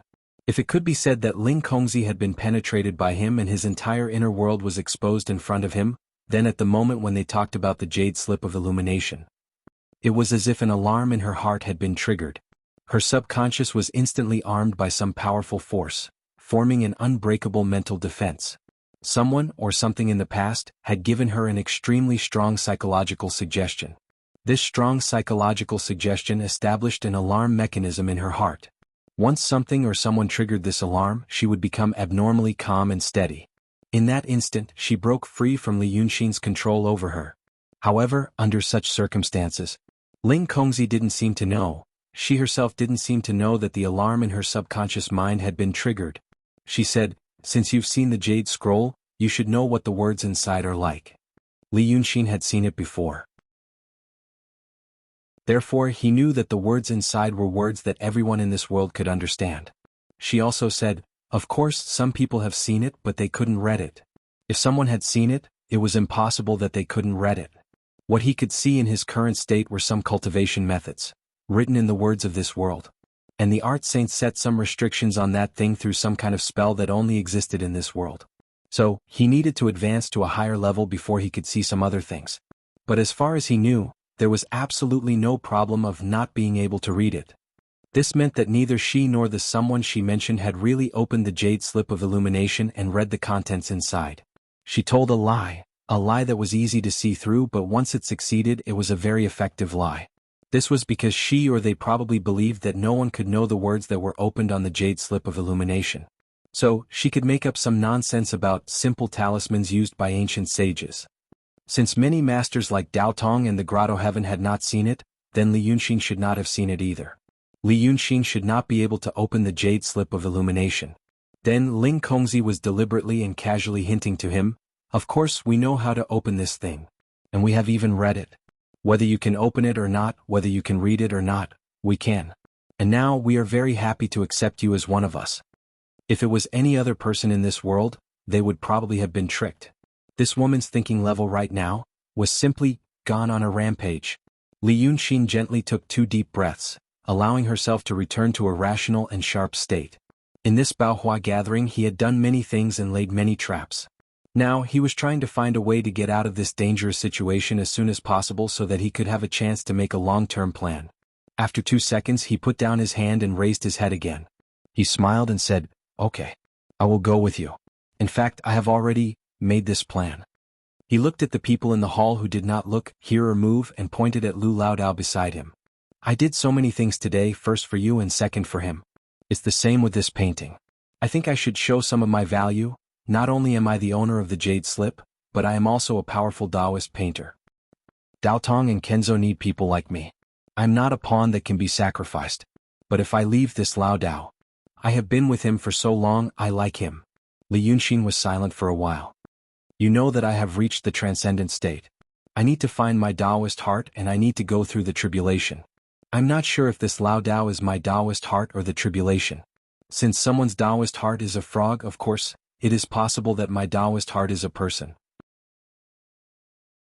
If he can become my Taoist heart, then nothing must happen to him. If he is my tribulation, then nothing must happen to him. If he dies as a tribulation, the tribulation will be even harder to go through.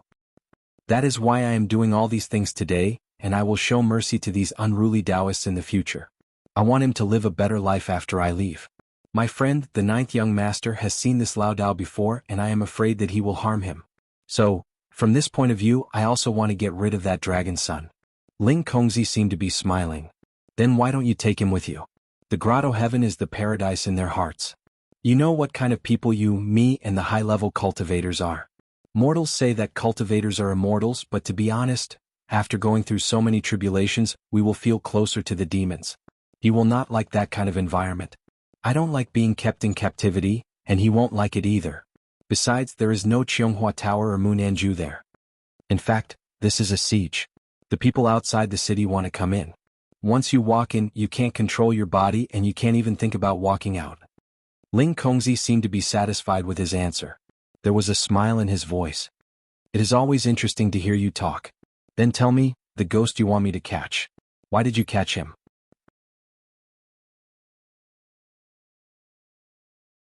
Chapter 90. Dragon Sun is looking for him. Li Yunxin looked at Pei Juzi. He didn't know when Ling Kongzi had noticed that something was off with this painter from the capital, but he knew that the possessed painter was already being controlled. Pei Juzi sat upright behind the table, but his eyes showed some panic. He couldn't move. "Dragon Sun and I. Well, I call him the 9th young master.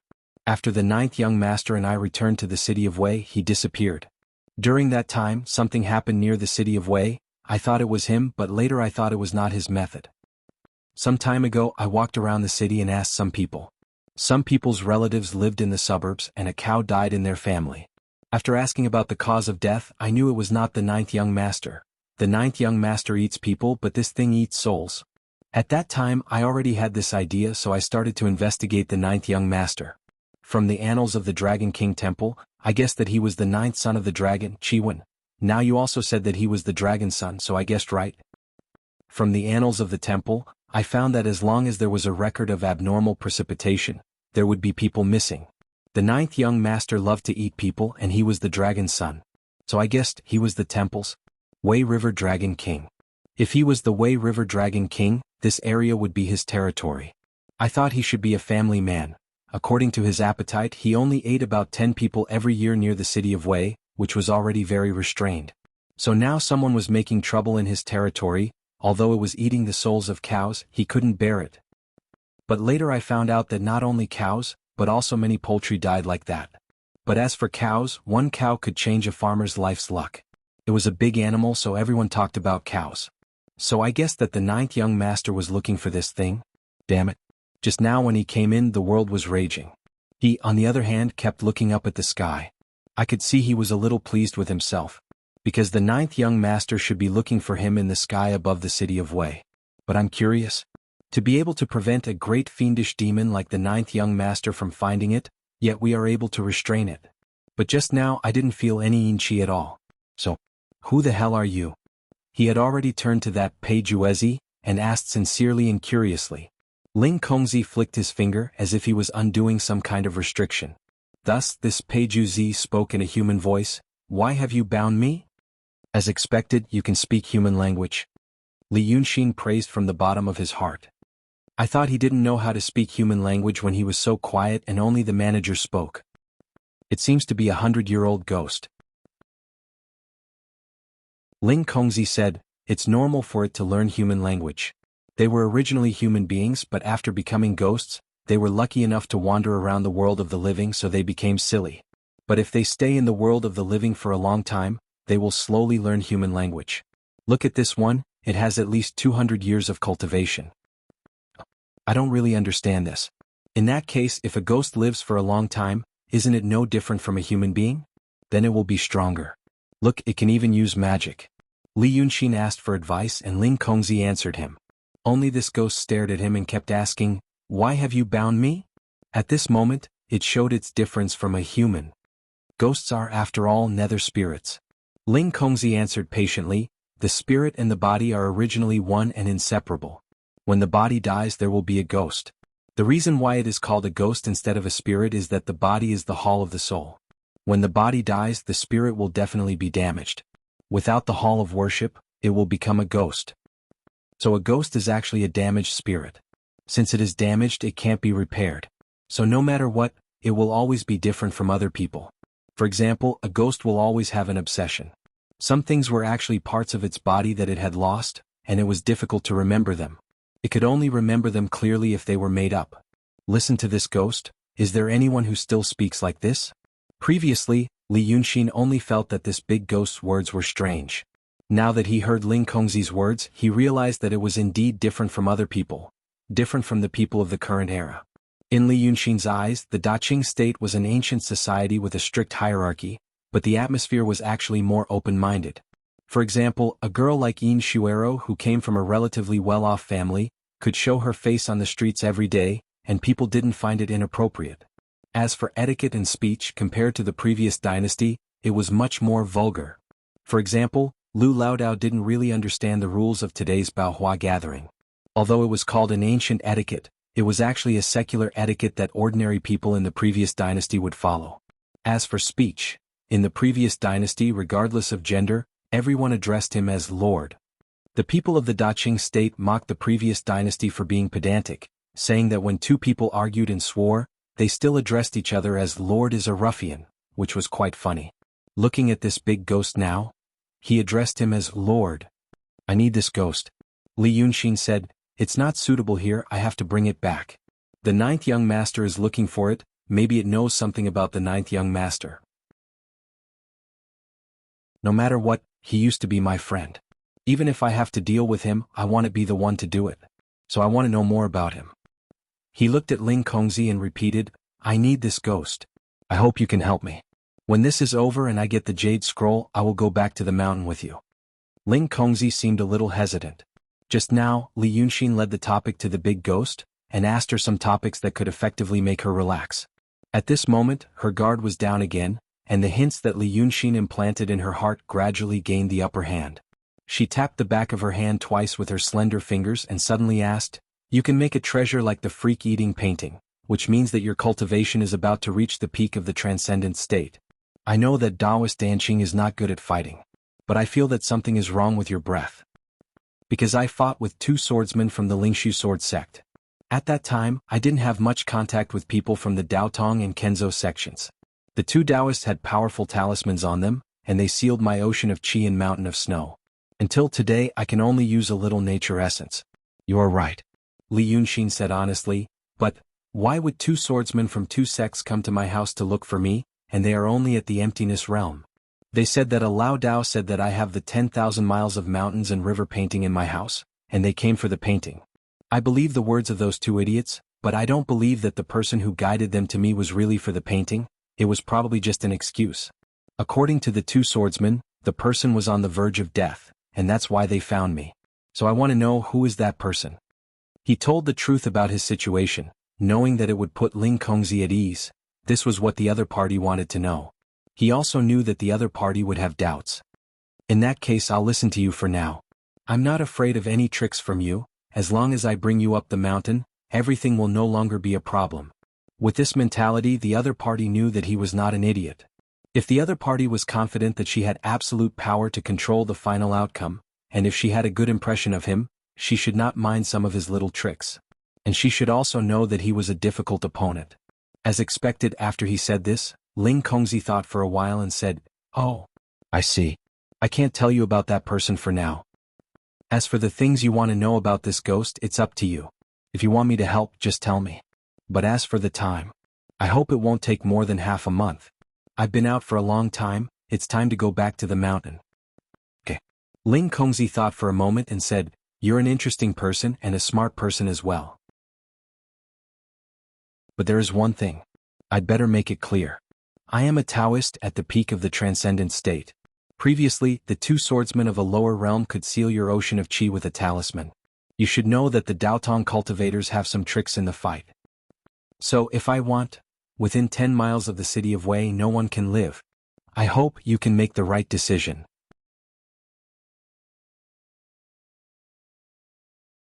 Chapter 91. Li Yunxin raised her head without the slightest hesitation and gave a sincere smile. Okay. I won't do anything stupid. Ling Kongzi looked at him for a while and felt that other than some sort of fanaticism in his eyes, he didn't notice any other abnormalities. Thus, he let out a low sigh and lightly tapped his finger on the table. An invisible force undid the inhibition she put on everyone. However, for these people, the conversation between the 2 masters only lasted for a short moment. They were ready to listen a moment ago, but in the next moment, they were already sitting opposite each other in silence. There was a final clap of thunder outside the window. Then the rain stopped and the wind stopped. Even the slowest people realized that they were just used by the immortals, but they didn't know what happened between the 2 immortals. Fairy Ling Kong stood up and said, This person is no longer a human. She pointed at Pei Juezi. A ghost with 100 years of cultivation has possessed his body. Pei Juezi's soul has been devoured. Then she turned to Li Yunxin.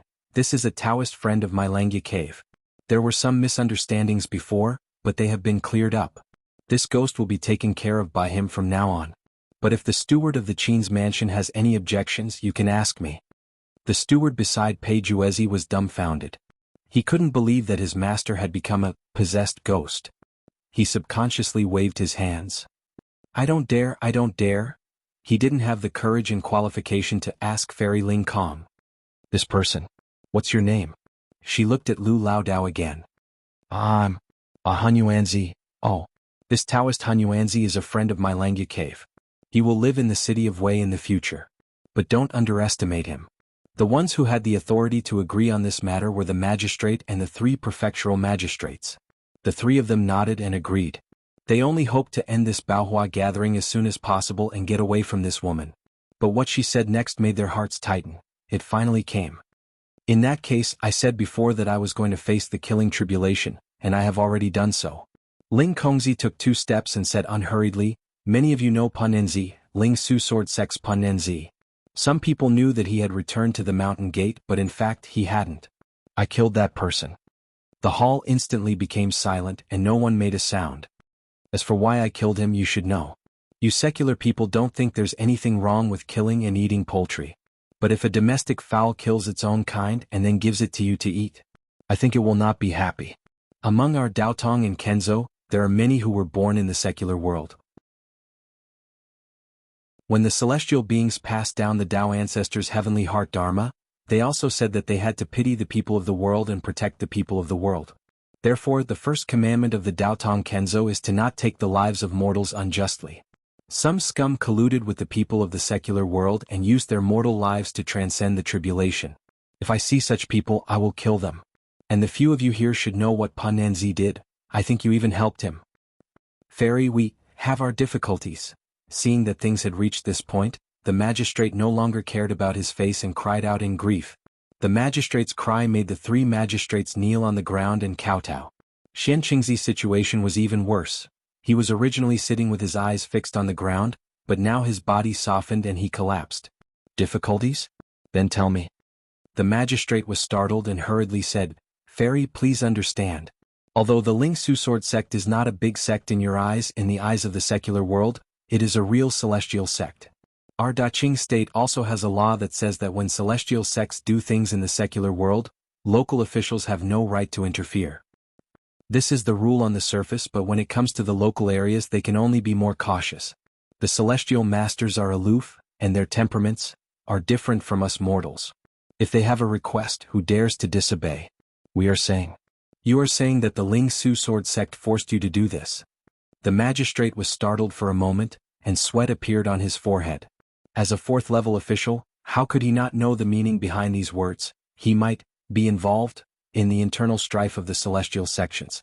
"Oh, you think you are involved in the internal strife of the celestial sects?" But at this moment, Ling Kongzi actually said what the magistrate was thinking. The magistrate was even more startled. If it wasn't so, then what was the reason? Was it really just because the Ling Su Sword sect killed the secular people? Fairy Ling Kong killed her fellow cultivators. However, Ling Kongzi only smiled coldly and ignored him. He pointed at the 4 officials and the 3 painters. "The 7 of you surrender in 3 days. You, as the magistrate, will interrogate them and then interrogate yourselves. Since you are secular people, you will be dealt with according to the laws of the Qing kingdom. If you dare to be biased, I will deal with you according to the rules of the celestial sections." After saying these few words, the rain outside the building had actually stopped. Ling Kongzi stood in the middle of the field and slightly raised his head to look at the sky for a while. He then said to Li Yunxin, "In 3 days I will go see you. The scroll. It was drawn for you, so it is yours." "Okay." She took a step and walked out of the building with just 1 step. Thus, everyone was looking at him. Li Yunxin stood up from behind the table and stretched his arms a few times. As soon as he turned his head around, he saw that the prefectural magistrate, as well as the painters, were still staring at him. He made a fuss and called out, "Aya, if I were you, I would run to the yamen right now and work hard, study hard and live hard. Because, do you know how she kills people when she is angry? Have you seen sticky and thick rice spilled all over the ground? If you replace that thing with a bloody paste." "Okay, don't look at me like that. I definitely won't plead for you and I won't think of a solution for you, much less help you. Because right now, I am in a hurry to do something else, to talk to these fellow cultivators about something serious. To be reasonable, in fact, I am more difficult to deal with than that Ling Kongzi. I will not be lenient in killing people. Get lost. I haven't even eaten yet." After a quarter of an hour, only Li Yunxin and those wild Taoists were left on the 2nd floor of the Cheonghua building. They had originally ordered delicious food, but now all of them were served. But it was not a table, but a table for 8 people, just like the wedding ceremony of the Daqing state. There were many people like Lu Laodao who had been hungry all day and only hoped for this meal, but at this moment, they were not in the mood to eat the food. Since they realized that Li Yunxin probably had an extraordinary identity, they were guessing why he asked them to stay. When all the dishes were served, Li Yunxin stood up and smiled. I know you are all hungry, so I will make it short.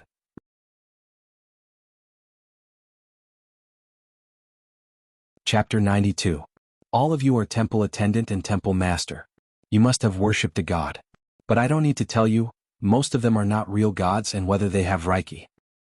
Look, the situation of the religious circles around the city of Wei is that your family worships the Dragon King, my family worships the Old Lord, and his family worships the Mountain God. The people of Wang Village are used to worshipping the Mountain God, and the people of Nyoja Village like to worship the Dragon King. In fact, they are all asking for the same thing. But when the people of Wang Village went to Nyoja Village, they accidentally sprained their ankle and wanted to pray for a speedy recovery. Oh, is this the Dragon King in your family? What if the Mountain God doesn't like it? This will cause a loss, right? So, my friends, it is necessary for us to change to a more professional way of management. What do you mean by more professional? It means to use the same brand and expand the scale. All the religious circles around the city of Wei should unite and worship one God. In this way you are the same God in Wang Village and the same God in Nyoja Village. Both families will benefit and the future will be wonderful. I'll go on. The only person who dared to interrupt him at this time was Shi Kuizi. She was sitting at the same table with Lu Laodao, and they had a private conversation just now. She didn't know what Lu Daoist said to her to make her feel at ease. Now, when everyone was listening to Li Yunxin with a lot to say, she asked a question. Yunxinzi, fellow Taoist. She stood up and made a Taoist salute seriously. I can understand a little bit of what you said. But, most of our temples and Taoist temples have been around for a long time. After a long time, maybe several generations of people around here are worshipping the same temple. Even according to what you said, if we change the god's position, the nearby believers. Okay. This is indeed a problem. Li Yunxin pressed her hand down. After thinking for a while, he sighed, but my friends, think about another problem. There are immortals in the world. 2 saints after all. Not to mention the 2 sages, even the profound realm and true realm Qi warriors are more powerful than these mountain spirits. And then there's Black Bai Yanjun. He's a real deity. Why don't you worship them? Because, it's useless. Li Yunxin spread his hands and tilted his head. Worshipping the twin sages? It's not like the twin sages will run over to help them find the lost chicken. Bai Yanjun, your life will still be taken. That's why people who are too aloof and unapproachable will have this problem. Then you can go and worship those mountain spirits and wild monsters. Although they might not grant you everything you ask of them, they will occasionally do something for you. That will make you popular. So, in fact, we simple and lovely villagers are very sincere pragmatists. Of course, I can understand, who has the energy to talk about philosophy when they don't even have enough to eat? So, you don't have to worry that they won't worship just because they change their deity position. Even if you change it to a gun-era black demon immortal and say that it's not a temple but a demon immortal castle, as long as they come in they will feel comfortable. Occasionally they will hear someone say that the black demon immortal spirit has manifested. After a long time, when you want them to worship, they will obediently do as you say. Cough, fellow Taoist Yun Xinzi, this black demon immortal? Don't mind these details, it's the primordial deity, it's not surprising that you haven't heard of it. Li Yunxin said quickly, so, I already have a pilot unit here, fellow Taoist Yun Yuanzi's Dragon King Temple. It was originally a statue of the Dragon King of the Wei River, but we replaced it with a statue of Crown Prince Jiawen and a statue of a dragon lady. On the first day the response from the villagers was very good. Right? How much did we earn last month? It's not even a month yet. But as of now, the revenue from incense offerings is 3 taels of silver. It's the previous 2 months. Lu Laodao answered obediently. Li Yunxin spread his hands. So, my friends, look, we've gained both fame and fortune. I know what you're worried about, but the deity position that I personally painted for you is indeed filled with spiritual energy. Not only is it filled with spiritual energy, it also calms the heart. Once our Wei City's religious community reaches a consensus to worship these 2 deities, we'll change from extensive production to intensive production. Isn't that great? The wild Taoists looked at each other, but no one spoke first. In fact, they all knew Li Yunxin's means. The paintings that he made should be fought over crazily. But now, he seemed to have some grudges with that Ling Kong fairy. Although this Taoist Yun Xinzi looked young and promising, and also had a strong background. But since it was a fight between 2 tigers, they, as nobodies, didn't have the guts to get involved. Li Yunxin sighed, think about it, my friends, I'm a reasonable person. I'm also thinking for the sake of our Wei City's religious community. Seeing that his tone had softened, a Taoist said tentatively, "Fellow Taoist, alas, in fact we're already flattering you by calling you fellow Taoist. But to tell you the truth, your current situation, alas, we're thinking that this matter isn't urgent. We'll wait until the matter between you and Ling Kong is settled." When he said this, many people finally showed a look of agreement. "I see." Li Yunxin lowered his head and rubbed his hands, but quickly raised them again with a smile on his face. "Then I can understand. For example, maybe we've pissed off Fairy Ling Kong by using his stuff, because high-level cultivators are temperamental in the first place, right?" The Taoist nodded hurriedly. Yes, that's right. But the problem is, I'm also a high-level cultivator in the transcendent state, my friends."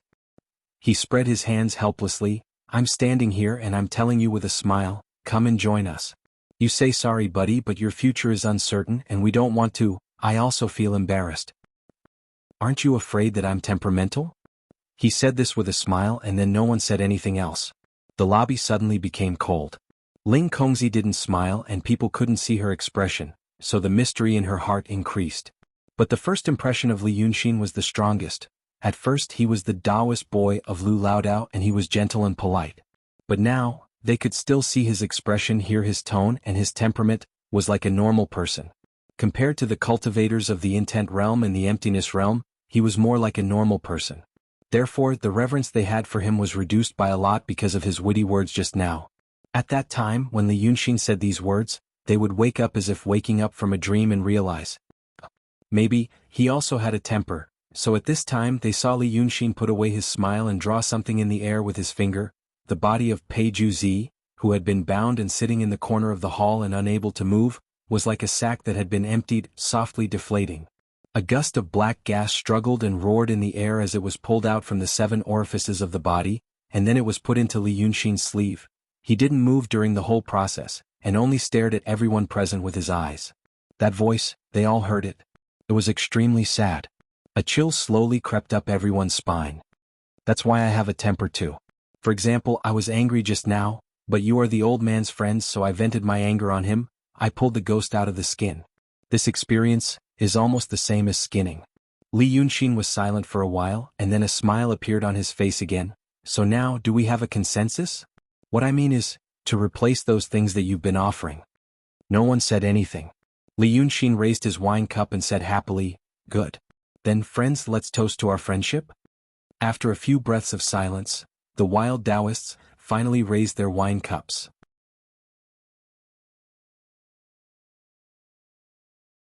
Chapter 93.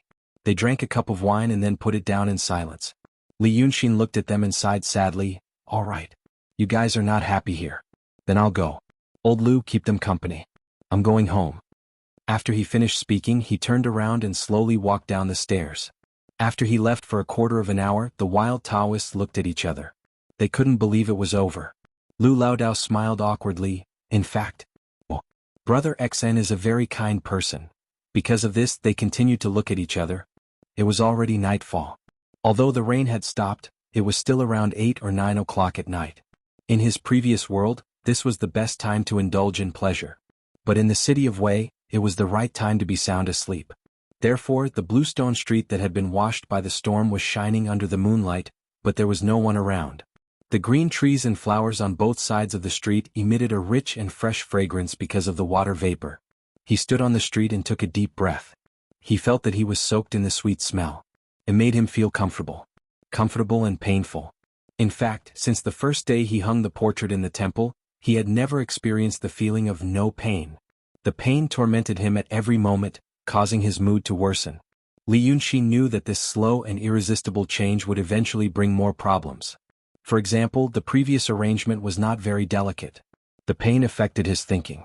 But fortunately, both Lu Ling and the 9th young master had obvious weaknesses, and he could play with their emotions and minds. But he couldn't expect everyone he met to be like this. Lu Ling was already an exception. A cultivator at the peak of the transcendent state should not have such an obvious personality flaw, but she did. He could only understand that a genius must have a flaw, and a perfect person could not exist. So he needed to solve this problem. Playing with his mind couldn't solve everything. At least for people like the two sages who could step into the state of Tai Shang Wang Qing at any time, they wouldn't give him a chance to break their mental defense. What's more, he also realized that there was someone who had forcefully interfered with Lu Ling's mind. Perhaps it was something else, or perhaps it was a person. If it was a person, it was a very frightening person, as dangerous as he was. He had to make himself truly strong. At the very least, he had reached the peak of the transcendent state and passed the delusion tribulation. This tribulation had obviously affected him. His spiritual power had become quite unstable, and his thoughts had become more impulsive. He paced on the wet street, pondering and experiencing the pain he felt when he injected the power of faith into his snow mountain and ocean of qi. He slowly walked through an alley and saw that most of the houses had already turned off their lights. Occasionally there were a few households that did not turn off their lights. If one listened carefully, one could hear the sound of people reading. He even saw a shop that had just closed for the day, and the shop assistant was installing the door planks. When she saw him, she paused for a moment and then smiled at him. He smiled at the waiter and asked, "Do you have anything to eat?" His appearance and temperament were infectious. For some reason, the waiter had a good impression of him. He thought for a moment and said, "Yes, but they're all cold now." Li Yunxin tossed a piece of silver to the waiter and said, "Don't worry about it." The waiter happily took it, thanked Chen Fan and went into the shop. After a while he came out with 2 oil paper bags. In one bag were 2 corn pancakes and in the other bag were some coleslaw and some shredded chicken. Li Yunxin took them and put the coleslaw and the chicken in the pancake. He took a bite and thought it tasted good. He had eaten at noon and it was about 9 o'clock now. He was already starving. The waiter looked at him and asked curiously, "What are you eating?" "Hamburgers." Li Yunxin said, "I don't think you don't have Rujiamo here. Haven't you seen it before?" "No, I haven't." "All right." He smiled and walked forward. The waiter said behind him, "The steward of the Lu family just came to buy some stuff. He should still be on his way. You might run into him." Li Yunxin paused for a second and turned around to ask, "Huh?" The waiter looked at him, blinked and pointed ahead. "Aren't you a Taoist priest from the Lu family?" Li Yunxin turned around and looked in the direction he was pointing. After thinking for a while, he understood. He smiled and thanked him, then turned around and continued walking. The place the waiter was pointing to should be the Lu family. There were lights in that direction. Judging from the brightness, it should be a big house with candles. Listening carefully, there was music. Of course it was morning music. Someone had died in that house. He was wearing a Taoist robe and walking alone on the street at this time. The waiter probably thought he was a Taoist priest performing religious rites in the Lu family. The custom of the Qing kingdom was to fast at night when a family held a funeral. The waiter probably thought he couldn't take it anymore, so he kindly reminded him that the steward of the Lu family might be up ahead, so he didn't want to be seen stealing food. Li Yunxin pondered for a moment. In the end, she felt that a dead person was inauspicious, so she decided to take a detour. There was a big locust tree in front of him. The locust flowers had bloomed, and their fragrance was intoxicating. It had rained earlier and a lot of the locust flowers had fallen. Now that they were steamed, the smell was even stronger. To the left of the locust tree was another fork. Li Yunxin walked to the side of the locust tree and stopped. Then he made a sound of surprise and stared at the locust tree. Someone, or something that looked like a person, he walked out of the tree trunk. He first poked his head out and a scarlet tongue hung from the side of his mouth. Then his 2 hands reached out and grabbed the tree trunk. With a push, his body came out as well. Finally, he stepped out and stood still. Li Yunxin looked for a while and laughed involuntarily. It is said that locust trees are mean and unlucky. So that's what it is. You came out from here. Mr. Bai, this is the second time we meet. The person who came out was Bai Yanjun. Bai Yanjun, whose face was as white as his clothes, heard these words and immediately widened his eyes. He stared straight at Li Yunxin. "If I guessed correctly, the two of you must have a division of labor. You are in charge of taking in the good guys and the Black King of Hell is in charge of taking in the bad guys," Li Yunxin said with a smile. "The person who died in the Lu family is not bad, right? That's why you are here?" Bai Yanjun still stared at him and did not speak. When Li Yunxin finished speaking, he said in a shrill voice, "You can see me?" Li Yunxin frowned. "Is this strange? Or can I only see you in my dreams? I'm not dreaming, am I?" Bai Yanjun did not speak anymore. He walked over slowly and reached out his hand to Li Yunxin. His hand was also pale, but his fingernails looked neat. Li Yunxin did not dodge. At first, he found it interesting when he saw the king of hell come out from the old locust tree that was said to be unlucky. Then, he remembered what the two had said previously and decided to take this opportunity to ask again. Was he surprised or not? Was he afraid? Who would not be afraid when seeing this thing that had always existed in legends? But Li Yunxin knew how to be an interesting person. It was as if he could see this Bai Yanjun as if he was looking at a ghost. It was quite an amazing thing. And now, this Bai Yanjun also wanted to see what was happening. It did not seem to be malicious.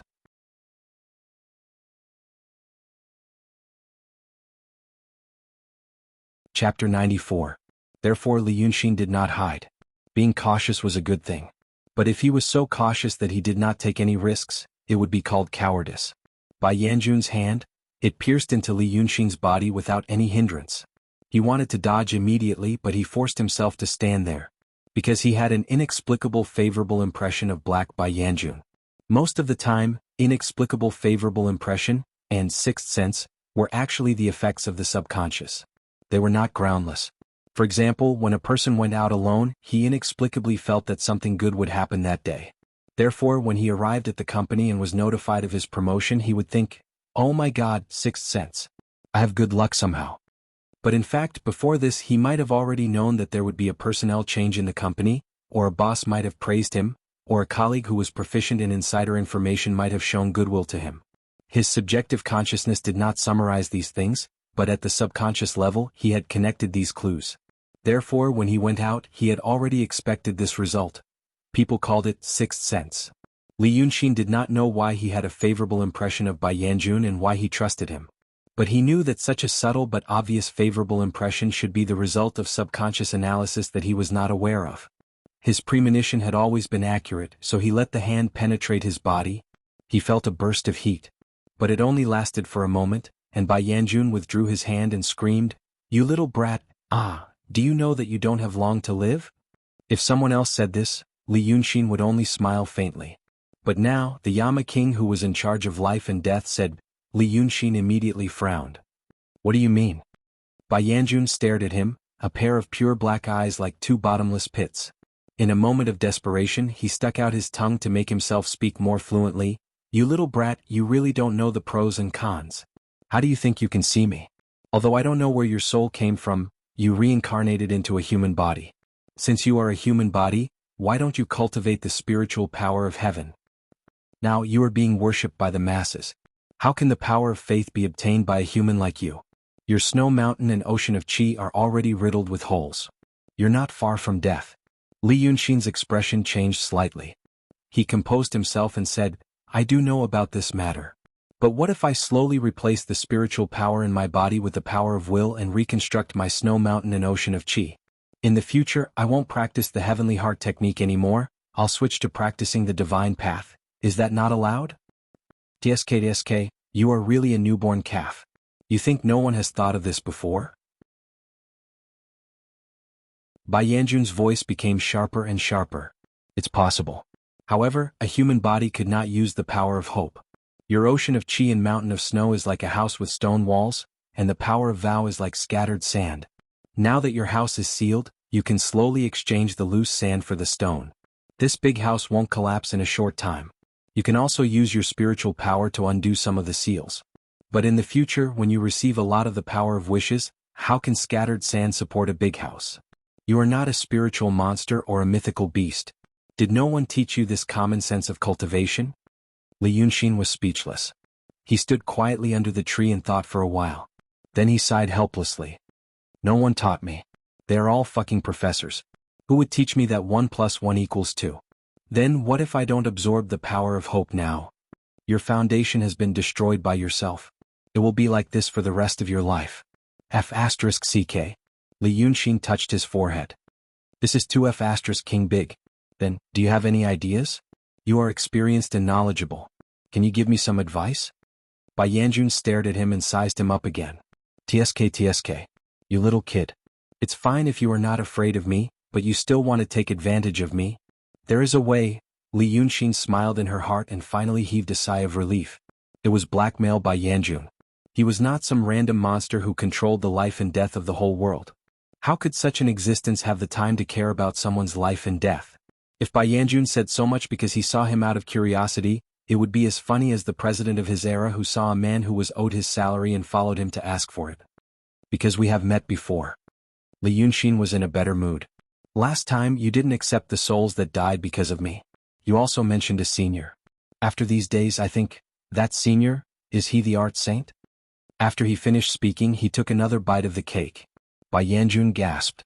You little kid, you still have the mood to eat cakes. How dare you? Li Yunxin spread his hands. What else can I do? Isn't it all up to you to decide? In fact, I am quite curious. What happened to the previous one? Why didn't you accept me? Doesn't this mean that even if I accidentally die, I don't have to be afraid? Ha! Bai Yanjun sneered. If you die, even if I don't accept you, you will still be a wild ghost that has lost your mind. What's the use? Oh. Li Yunxin thought for a moment. All right. Fine, then I am unlucky. After saying this, he continued to walk forward with the biscuit in his hand. After 3 or 4 steps, he heard Bai Yanjun shout, You little kid, aren't you afraid of death? Everyone has to die. It may be as heavy as Mount Tai, or as light as a goose feather. Li Yunxin said vaguely while chewing, I just accepted a big ghost today. It has cultivated for hundreds of years, and I feel that it is living a good life. Since there is no other way. If I die you won't accept me.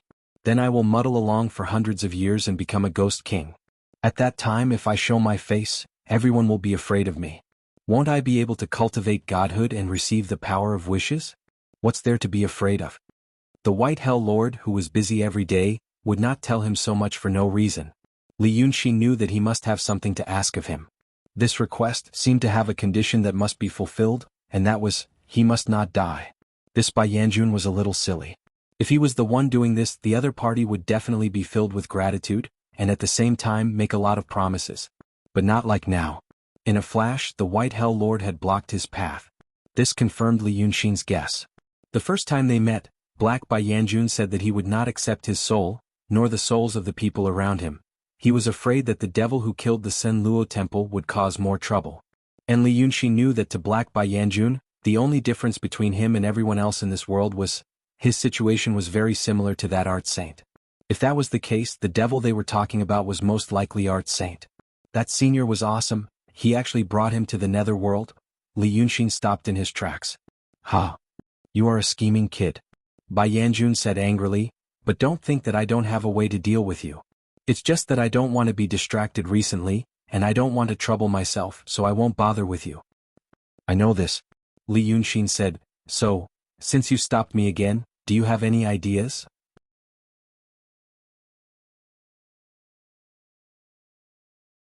Chapter 95. Bai Yanjun let out an inexplicable sharp laugh, as if it had found a way to vent its anger. I have a way. It squinted at Li Yunxin. Do you dare to die? Li Yunxin's expression remained the same. And then? Then I won't take your soul. You can take over my body. It sounds like a trap. Li Yunxin said calmly, I know several situations of taking over a body. But the most optimistic one is Qiao Jiesen. Her body becomes an immortal skin, but she also loses the 5 senses of a human.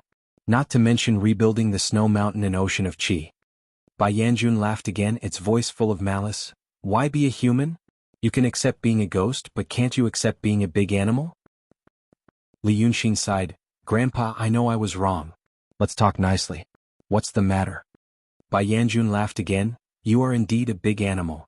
Think about Dragon Son, his real body is as big as a hill, isn't it a big animal? You. Li Yunxin frowned slightly. Take over Dragon Son's body? I can only take over the bodies of those things.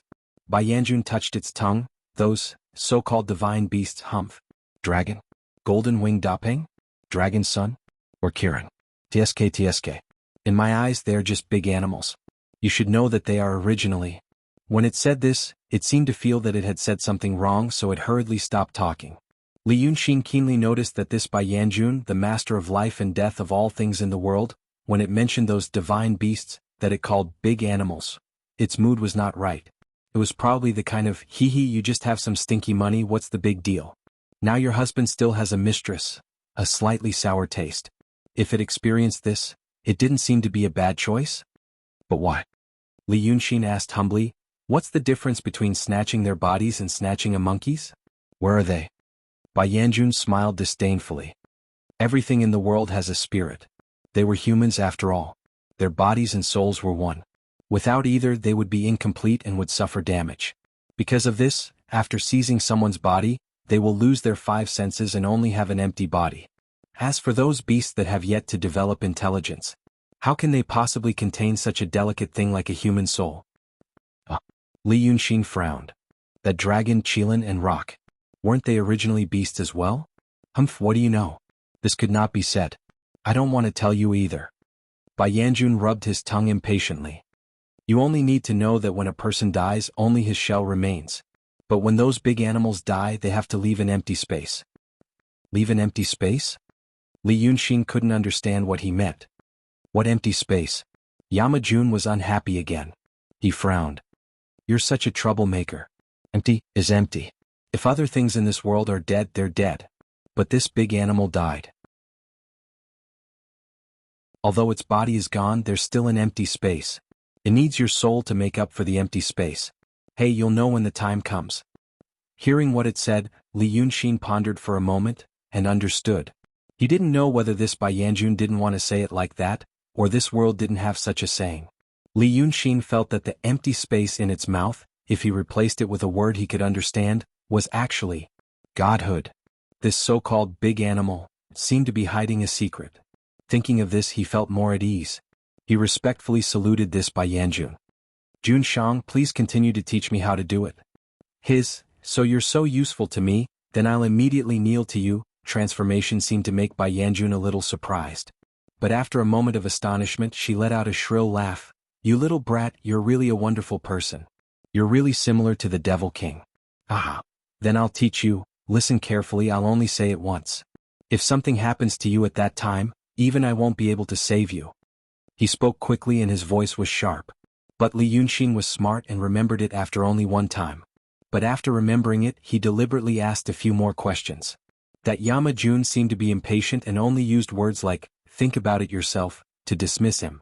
Seeing that he couldn't get any more information, Li Yunxin flicked his sleeves and asked the ghost in the sleeve. Unexpectedly, this Bai Yanjun also knew about it. It waved its hand. Why do you make things difficult for this thing? This thing is more than 200 years old. It has been in the city of Wei for more than 460 years. It usually doesn't do evil. Although it devours souls, it only devours the souls of birds and beasts. It never hurts people. You said it killed livestock a few days ago? That's because it ate all the big birds and beasts near the city of Wei, so it went to devour livestock. You said that dragon son wants it? Ah. That dragon son is like a beast living here. He only thinks that the city of Wei is his nest. Such a century-old ghost devouring birds and beasts, of course he wants it. But this thing has some ability. It has been hiding for 300 or 400 years, and the two of them play around like this every few days. Ah, interesting. Why don't I keep this big ghost? This monarch, can't I find some fun? It's fun, so I keep it for fun. Li Yunxin slightly raised his eyebrows. This Yamajun seems to be saying something insincerely. But he didn't ask more and only said, but recently it killed people. Bai Yanjun rolled his eyes. In more than 400 years there will always be some deaths. My lord seems to be hiding something. Li Yunxin also knew the inclination of its attitude. Then the last question. Since this big ghost was captured by Dragon Sun in the city of Wei, and ate all the birds and beasts nearby, why didn't it leave? Why are you so noisy? Bai Yanjun raised his eyebrows. Li Yunxin could hear that it was really impatient. Why do you care about it? When you have enough fun, just let it go. Don't harm it. After saying this, it seemed to be afraid that Li Yunxin would not let it go, and disappeared in a flash. Only Li Yunxin was left standing at the entrance of the alley. After standing for a while, he slowly walked 2 steps to the wall. Then he slowly leaned his back against the wall and raised his head. Just like that, he silently looked at the sky for a very long time. The night sky above him had just gone through the baptism of wind and rain. There were no dark clouds and the galaxy was shining. Li Yunxin looked at the almost colorful Milky Way, the familiar Big Dipper, and the silver plate-like moon and let out a long sigh. The night sky of this world was almost the same as that of his previous world. It was almost, because at dawn every day he could not see the morning star, never. At dusk he could not see the Chang'ing star, never. The morning star and the Chang'ing star were Venus. This was a world where everything was very familiar, but there was always a trace of strangeness in the details. He wanted to take over. Fuck you. Li Yunxin exhaled again, pushed his palm against the wall and bounced up. He straightened his back and continued to stride forward.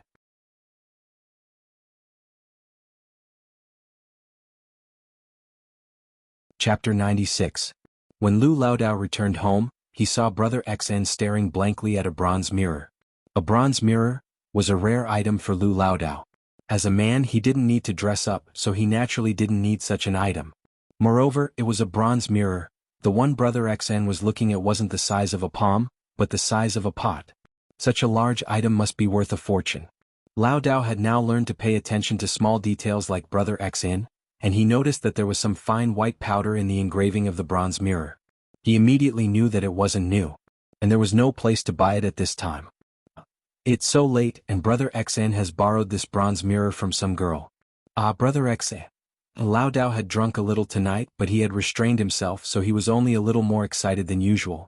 But he had just seen Brother Xin stir up a lot of trouble, and he was also hiding something in his heart. Thus he became a little quiet. After watching him for a while, he picked up a stool by the door and sat down. He glanced at Li Yunxin from time to time as he picked up the fur balls on his sleeves. After picking up the sleeves, he picked up the ones on his collar. But Li Yunxin just stared blankly at the mirror, ignoring him. Laodao sighed in his heart, feeling a little sleepy, so he quietly got up and planned to return to his room.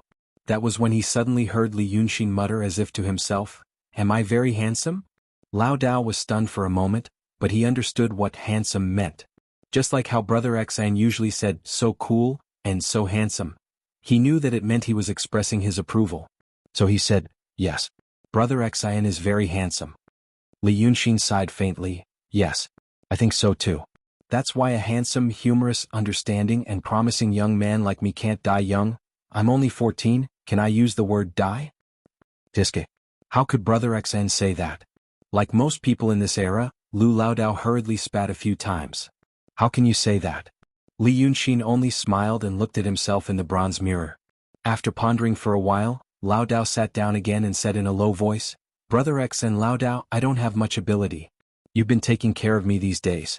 Laodao, I don't know what you said to the fairy from the Langya Grotto heaven and what your plans are. But if it's something bad, Brother Xn, don't worry. Will we be able to overcome this tribulation?" Li Yunxin didn't answer him immediately. Instead, he was silent for a while before he suddenly asked, "Old Lu, say for example you are a temple attendant. Now, a person comes to ask you how to do carpentry. He asks you how to use wood to make a big bird that can fly in the sky. But you tell him about it and you even give him a detailed plan on how to saw the wood, how to make the mechanism and how to put it together. What does this mean?" Whenever Li Yunxin spoke, Lu Laodao had always been very attentive. Although he didn't know what this question entailed, he felt that he could help Brother Xin with the details. Thus he began to ponder. After thinking carefully for a while, he tried to speak, logically speaking. "I'm a temple attendant. How would I know anything about carpentry, let alone mechanisms? But if I tell you everything, then this method is definitely not what I want. Perhaps someone told me about this method, or perhaps I've seen someone do it before. Brother Xn, is this right?" "Of course it is." Li Yunxin looked at himself in the copper mirror and muttered to himself, "It's the leader of hell. How would it have the leisure to study that? The spiritual energy in the painting is so clear that it's almost as though it's a grandmaster? But when I ask it a few more basic questions, it can't answer any of them. It'd be a miracle if it was the one who came up with this method." He stared at himself for a while longer and then suddenly smiled. It was a genuine smile, almost as though all of his previous melancholy had been swept away, and he had finally figured out the crux of the matter. "Awesome." He stood up from the mirror and stretched lazily. No wonder the twin sages are so awesome. But I've never heard of them causing such a ruckus in the Azura temple. So, is this the reason why that person is so excited? Men really have to be more ruthless with themselves. Lu Laodao didn't know what Li Yunxin had figured out to make him so happy. That said, he always liked this side of Li Yunxin. He was always confident, as though he could solve any problem. Thus, he also felt that his mood had improved. Now that he was in a better mood, he tried to ask about something else. "Brother Xn, there's something else. It's about my fellow Taoists, them. I know what you want to ask." Li Yunxin paced around the room briskly, and his tone became cheerful again. You're such a good person. Are you really afraid that they'll get into trouble because of my paintings? Ah. You people still have to learn one more thing. The painting is the most rugged and the Sangtai is the one who takes the clothes. He waved his hand strangely. I'm here as an expert to impart some experience to you. The example might be a little inappropriate, but it's not crude at all. For example, you old Lu. You had a dispute with Qiao Duanhong of the Qiao clan, and there's a grudge between you and them. Let's first exclude the fact that you're a pervert or a mental patient, and just say that you're a normal person. Would you go and find the stray dogs one by one just because Qiao Duanhong fed them by the roadside and beat them all to death? Lu Laodao opened his mouth as if he wanted to say that he wouldn't, but he couldn't open his mouth. Li Yunxin spread out his hands. Like I said, the example is inappropriate. I'm not scolding you. Besides, heaven and earth are heartless and treat all living things as straw dogs. There's actually no difference between humans and dogs. I'm just saying, can you understand what I'm saying? Yes. Lu Laodao nodded. Then where are they? Have they gone back to their own homes? They found an inn in the city and booked it. Lu Laodao sighed. They're all waiting for you, Brother Xen. Look at you sighing again. Do you think I'm too overbearing? Sigh. Li Yunxin laughed and walked out of the door with his hands behind his back. The moonlight in the courtyard was like water, and the shadows of the bamboos were dancing. He opened his hands. Look what a beautiful scene. I could have lived a leisurely and carefree life in this small villa, but there are so many idiots who make me restless. That ninth young master must be crazy. He said I'm interesting and wanted to visit me often. Who the F***ck wants to see me? That Ling Kongzi is a madman as well. He also said I'm interesting and wanted to bring me back to the mountain. I'm F***king scared of being cut into pieces. There's also a retard. Let's not talk about him. He doesn't look like a good person. Oh, actually he's not a human. You see, I'm just a place of the outer fringe, a fortress. I could have gone anywhere in the world. But, because of my poor background they all came looking for me. Now I'm hiding but I'm still being found. It's because they're awesome. Daotong Kenzo, they're amazing. I'm weak and powerless. That's why I'm not happy now. If I'm not happy, people will die. Li Yunxin turned around and looked at Lu Laodao. Just watch. In a few days these idiots, all of them will die. Not a single one will be left alive.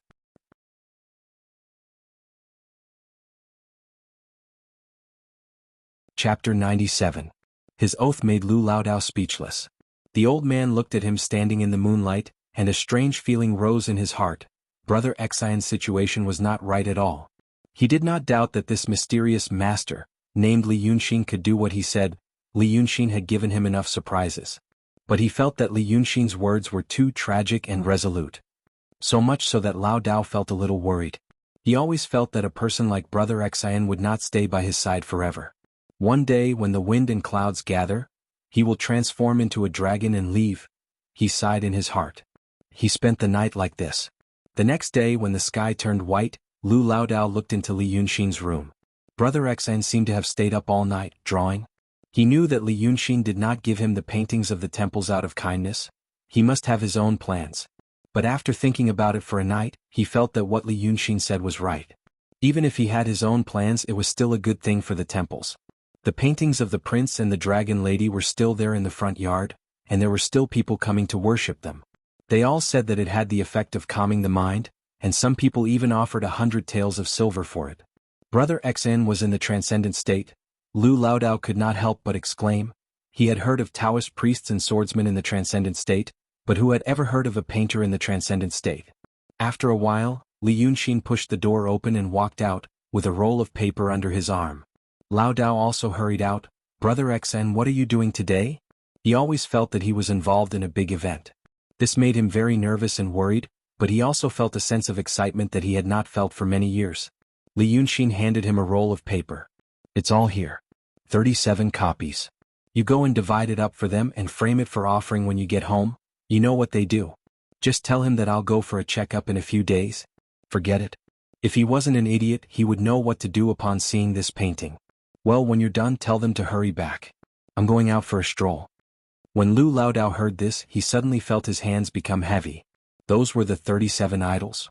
Nearly 4,000 taels of silver. He immediately felt a little unsteady on his feet. However, he still stopped him. Brother X, what are your plans? Do you want to tell me? Lao Dao, I'm afraid that I'll ruin your plans. Li Yunxin smiled and seemed to want to say something, but in the end he only recited 2 lines of a poem.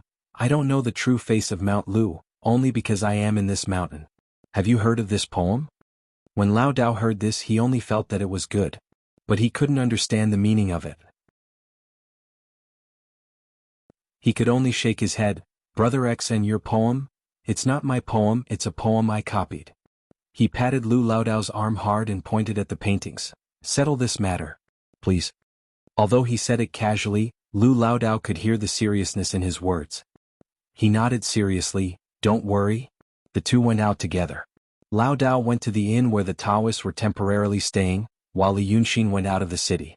He put a simple talisman on himself so that he walked like a gust of wind, fast, but not so fast that it would attract attention. It took him an hour to get out of the city of Wei. He estimated that it was only 8 or 9 o'clock in the morning. Once out of the city, the scenery was totally different. Looking to the east, there was a mountain range that stretched like a dragon, and looking to the west, there was a vast expanse of flat land. A smooth official road went straight to the north. If you followed this official road, you would eventually arrive at the capital of the kingdom of Qing Jinghua. But Li Yunxin traveled with some ox carts, horse carriages and hawkers carrying vegetables for a while, and then turned into another road. Although this road was not as orderly as the official road, there was a row of lush trees on both sides. Behind the trees was an irrigation ditch, and then large tracts of fertile land.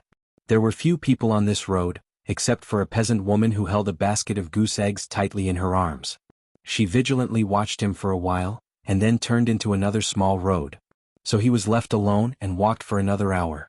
The trees on both sides gradually thinned, and the field of vision gradually widened. There was a slight smell of water in the air, and there was no longer only the sound of birds and insects, but more background sounds. After walking for a while, he could finally hear the sound of rushing water. At the end of the road was a ferry. There were 2 or 3 small boats moored there. Seeing Li Yunxin coming from afar, one of the boatmen asked in a loud voice if he wanted to cross the river. Li Yunxin looked and shook his head. So they went back to chatting, ignoring him. He got off the road and walked along the river.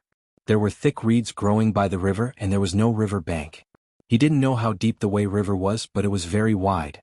There should have been a dock on the other side of the ferry, but even with Li Yunxin's eyesight, he couldn't see it clearly. It was hidden in the mist. If he said it was a big river, even if he said it was a big lake, people would still believe it. Li Yunxin was a little absent-minded by the wide water surface. She also saw many huge whirlpools on the surface of the water and the waves brought by the rapid water flow. Who knew how many monsters were hiding under the water surface? He took a few more steps and walked up to a small hill covered with green grass by the river. He stood there and looked at it carefully for a while. As far as he knew, the Qin kingdom was landlocked. There were many dynasties in this world. The Qin kingdom wasn't the largest, but it wasn't the smallest either. Since the Qin kingdom was landlocked, then this part wouldn't be the estuary of the Wei River, but the middle reaches. If the middle reaches of a big river could have such a scene, who knew how majestic the lower reaches of the Wei River would be? The sound of water surged in his ears, and his body was covered in mist. Looking at the water and sky merging into one with no end in sight, he let out a long breath after a while. No wonder, there were people who wanted to fight for the world. When sitting in the study, the word world was only a broad concept. You could imagine mountains and rivers, but in your imagination, you were like a giant looking down on them, they were shrunk in your consciousness. But now, seeing this scene with his own eyes, just seeing this river made him feel majestic. This entire world must be majestic and extraordinary. Adding this thought, this Wei River will be mine. I will soon become the master of this vast and majestic Wei River, the Wei River Dragon King. Li Yunxin held his breath and stared at the extremely wide surface of the water for a quarter of an hour before finally exhaling. It seems that thinking like this makes me feel much better. Alright, my friend, it's time for us to meet. So, he took out a piece of paper from his sleeve. With a flick of his finger, the paper turned to ash. The shadow of the 9th young master appeared out of thin air, standing where he was and staring straight at him. Li Yunxin patiently looked at him for a while, and the shadow gradually blurred and disappeared. He sat down on the carpet like grass, and amidst the sound of the wind and waves, he softly hummed a song. The grassland that witnessed the death of the gods is a field of wildflowers. Far away, the wind is farther away. that you're tuning in to the Han Lee's Wuxia Chronicles YouTube channel. We're so grateful for your support, and don't forget to subscribe to join us on this incredible journey through captivating stories. Your generosity through donations truly makes a world of difference, as it's the primary source of revenue that allows me to expand and enhance this channel for you. Thank you from the bottom of my heart for being a part of this adventure.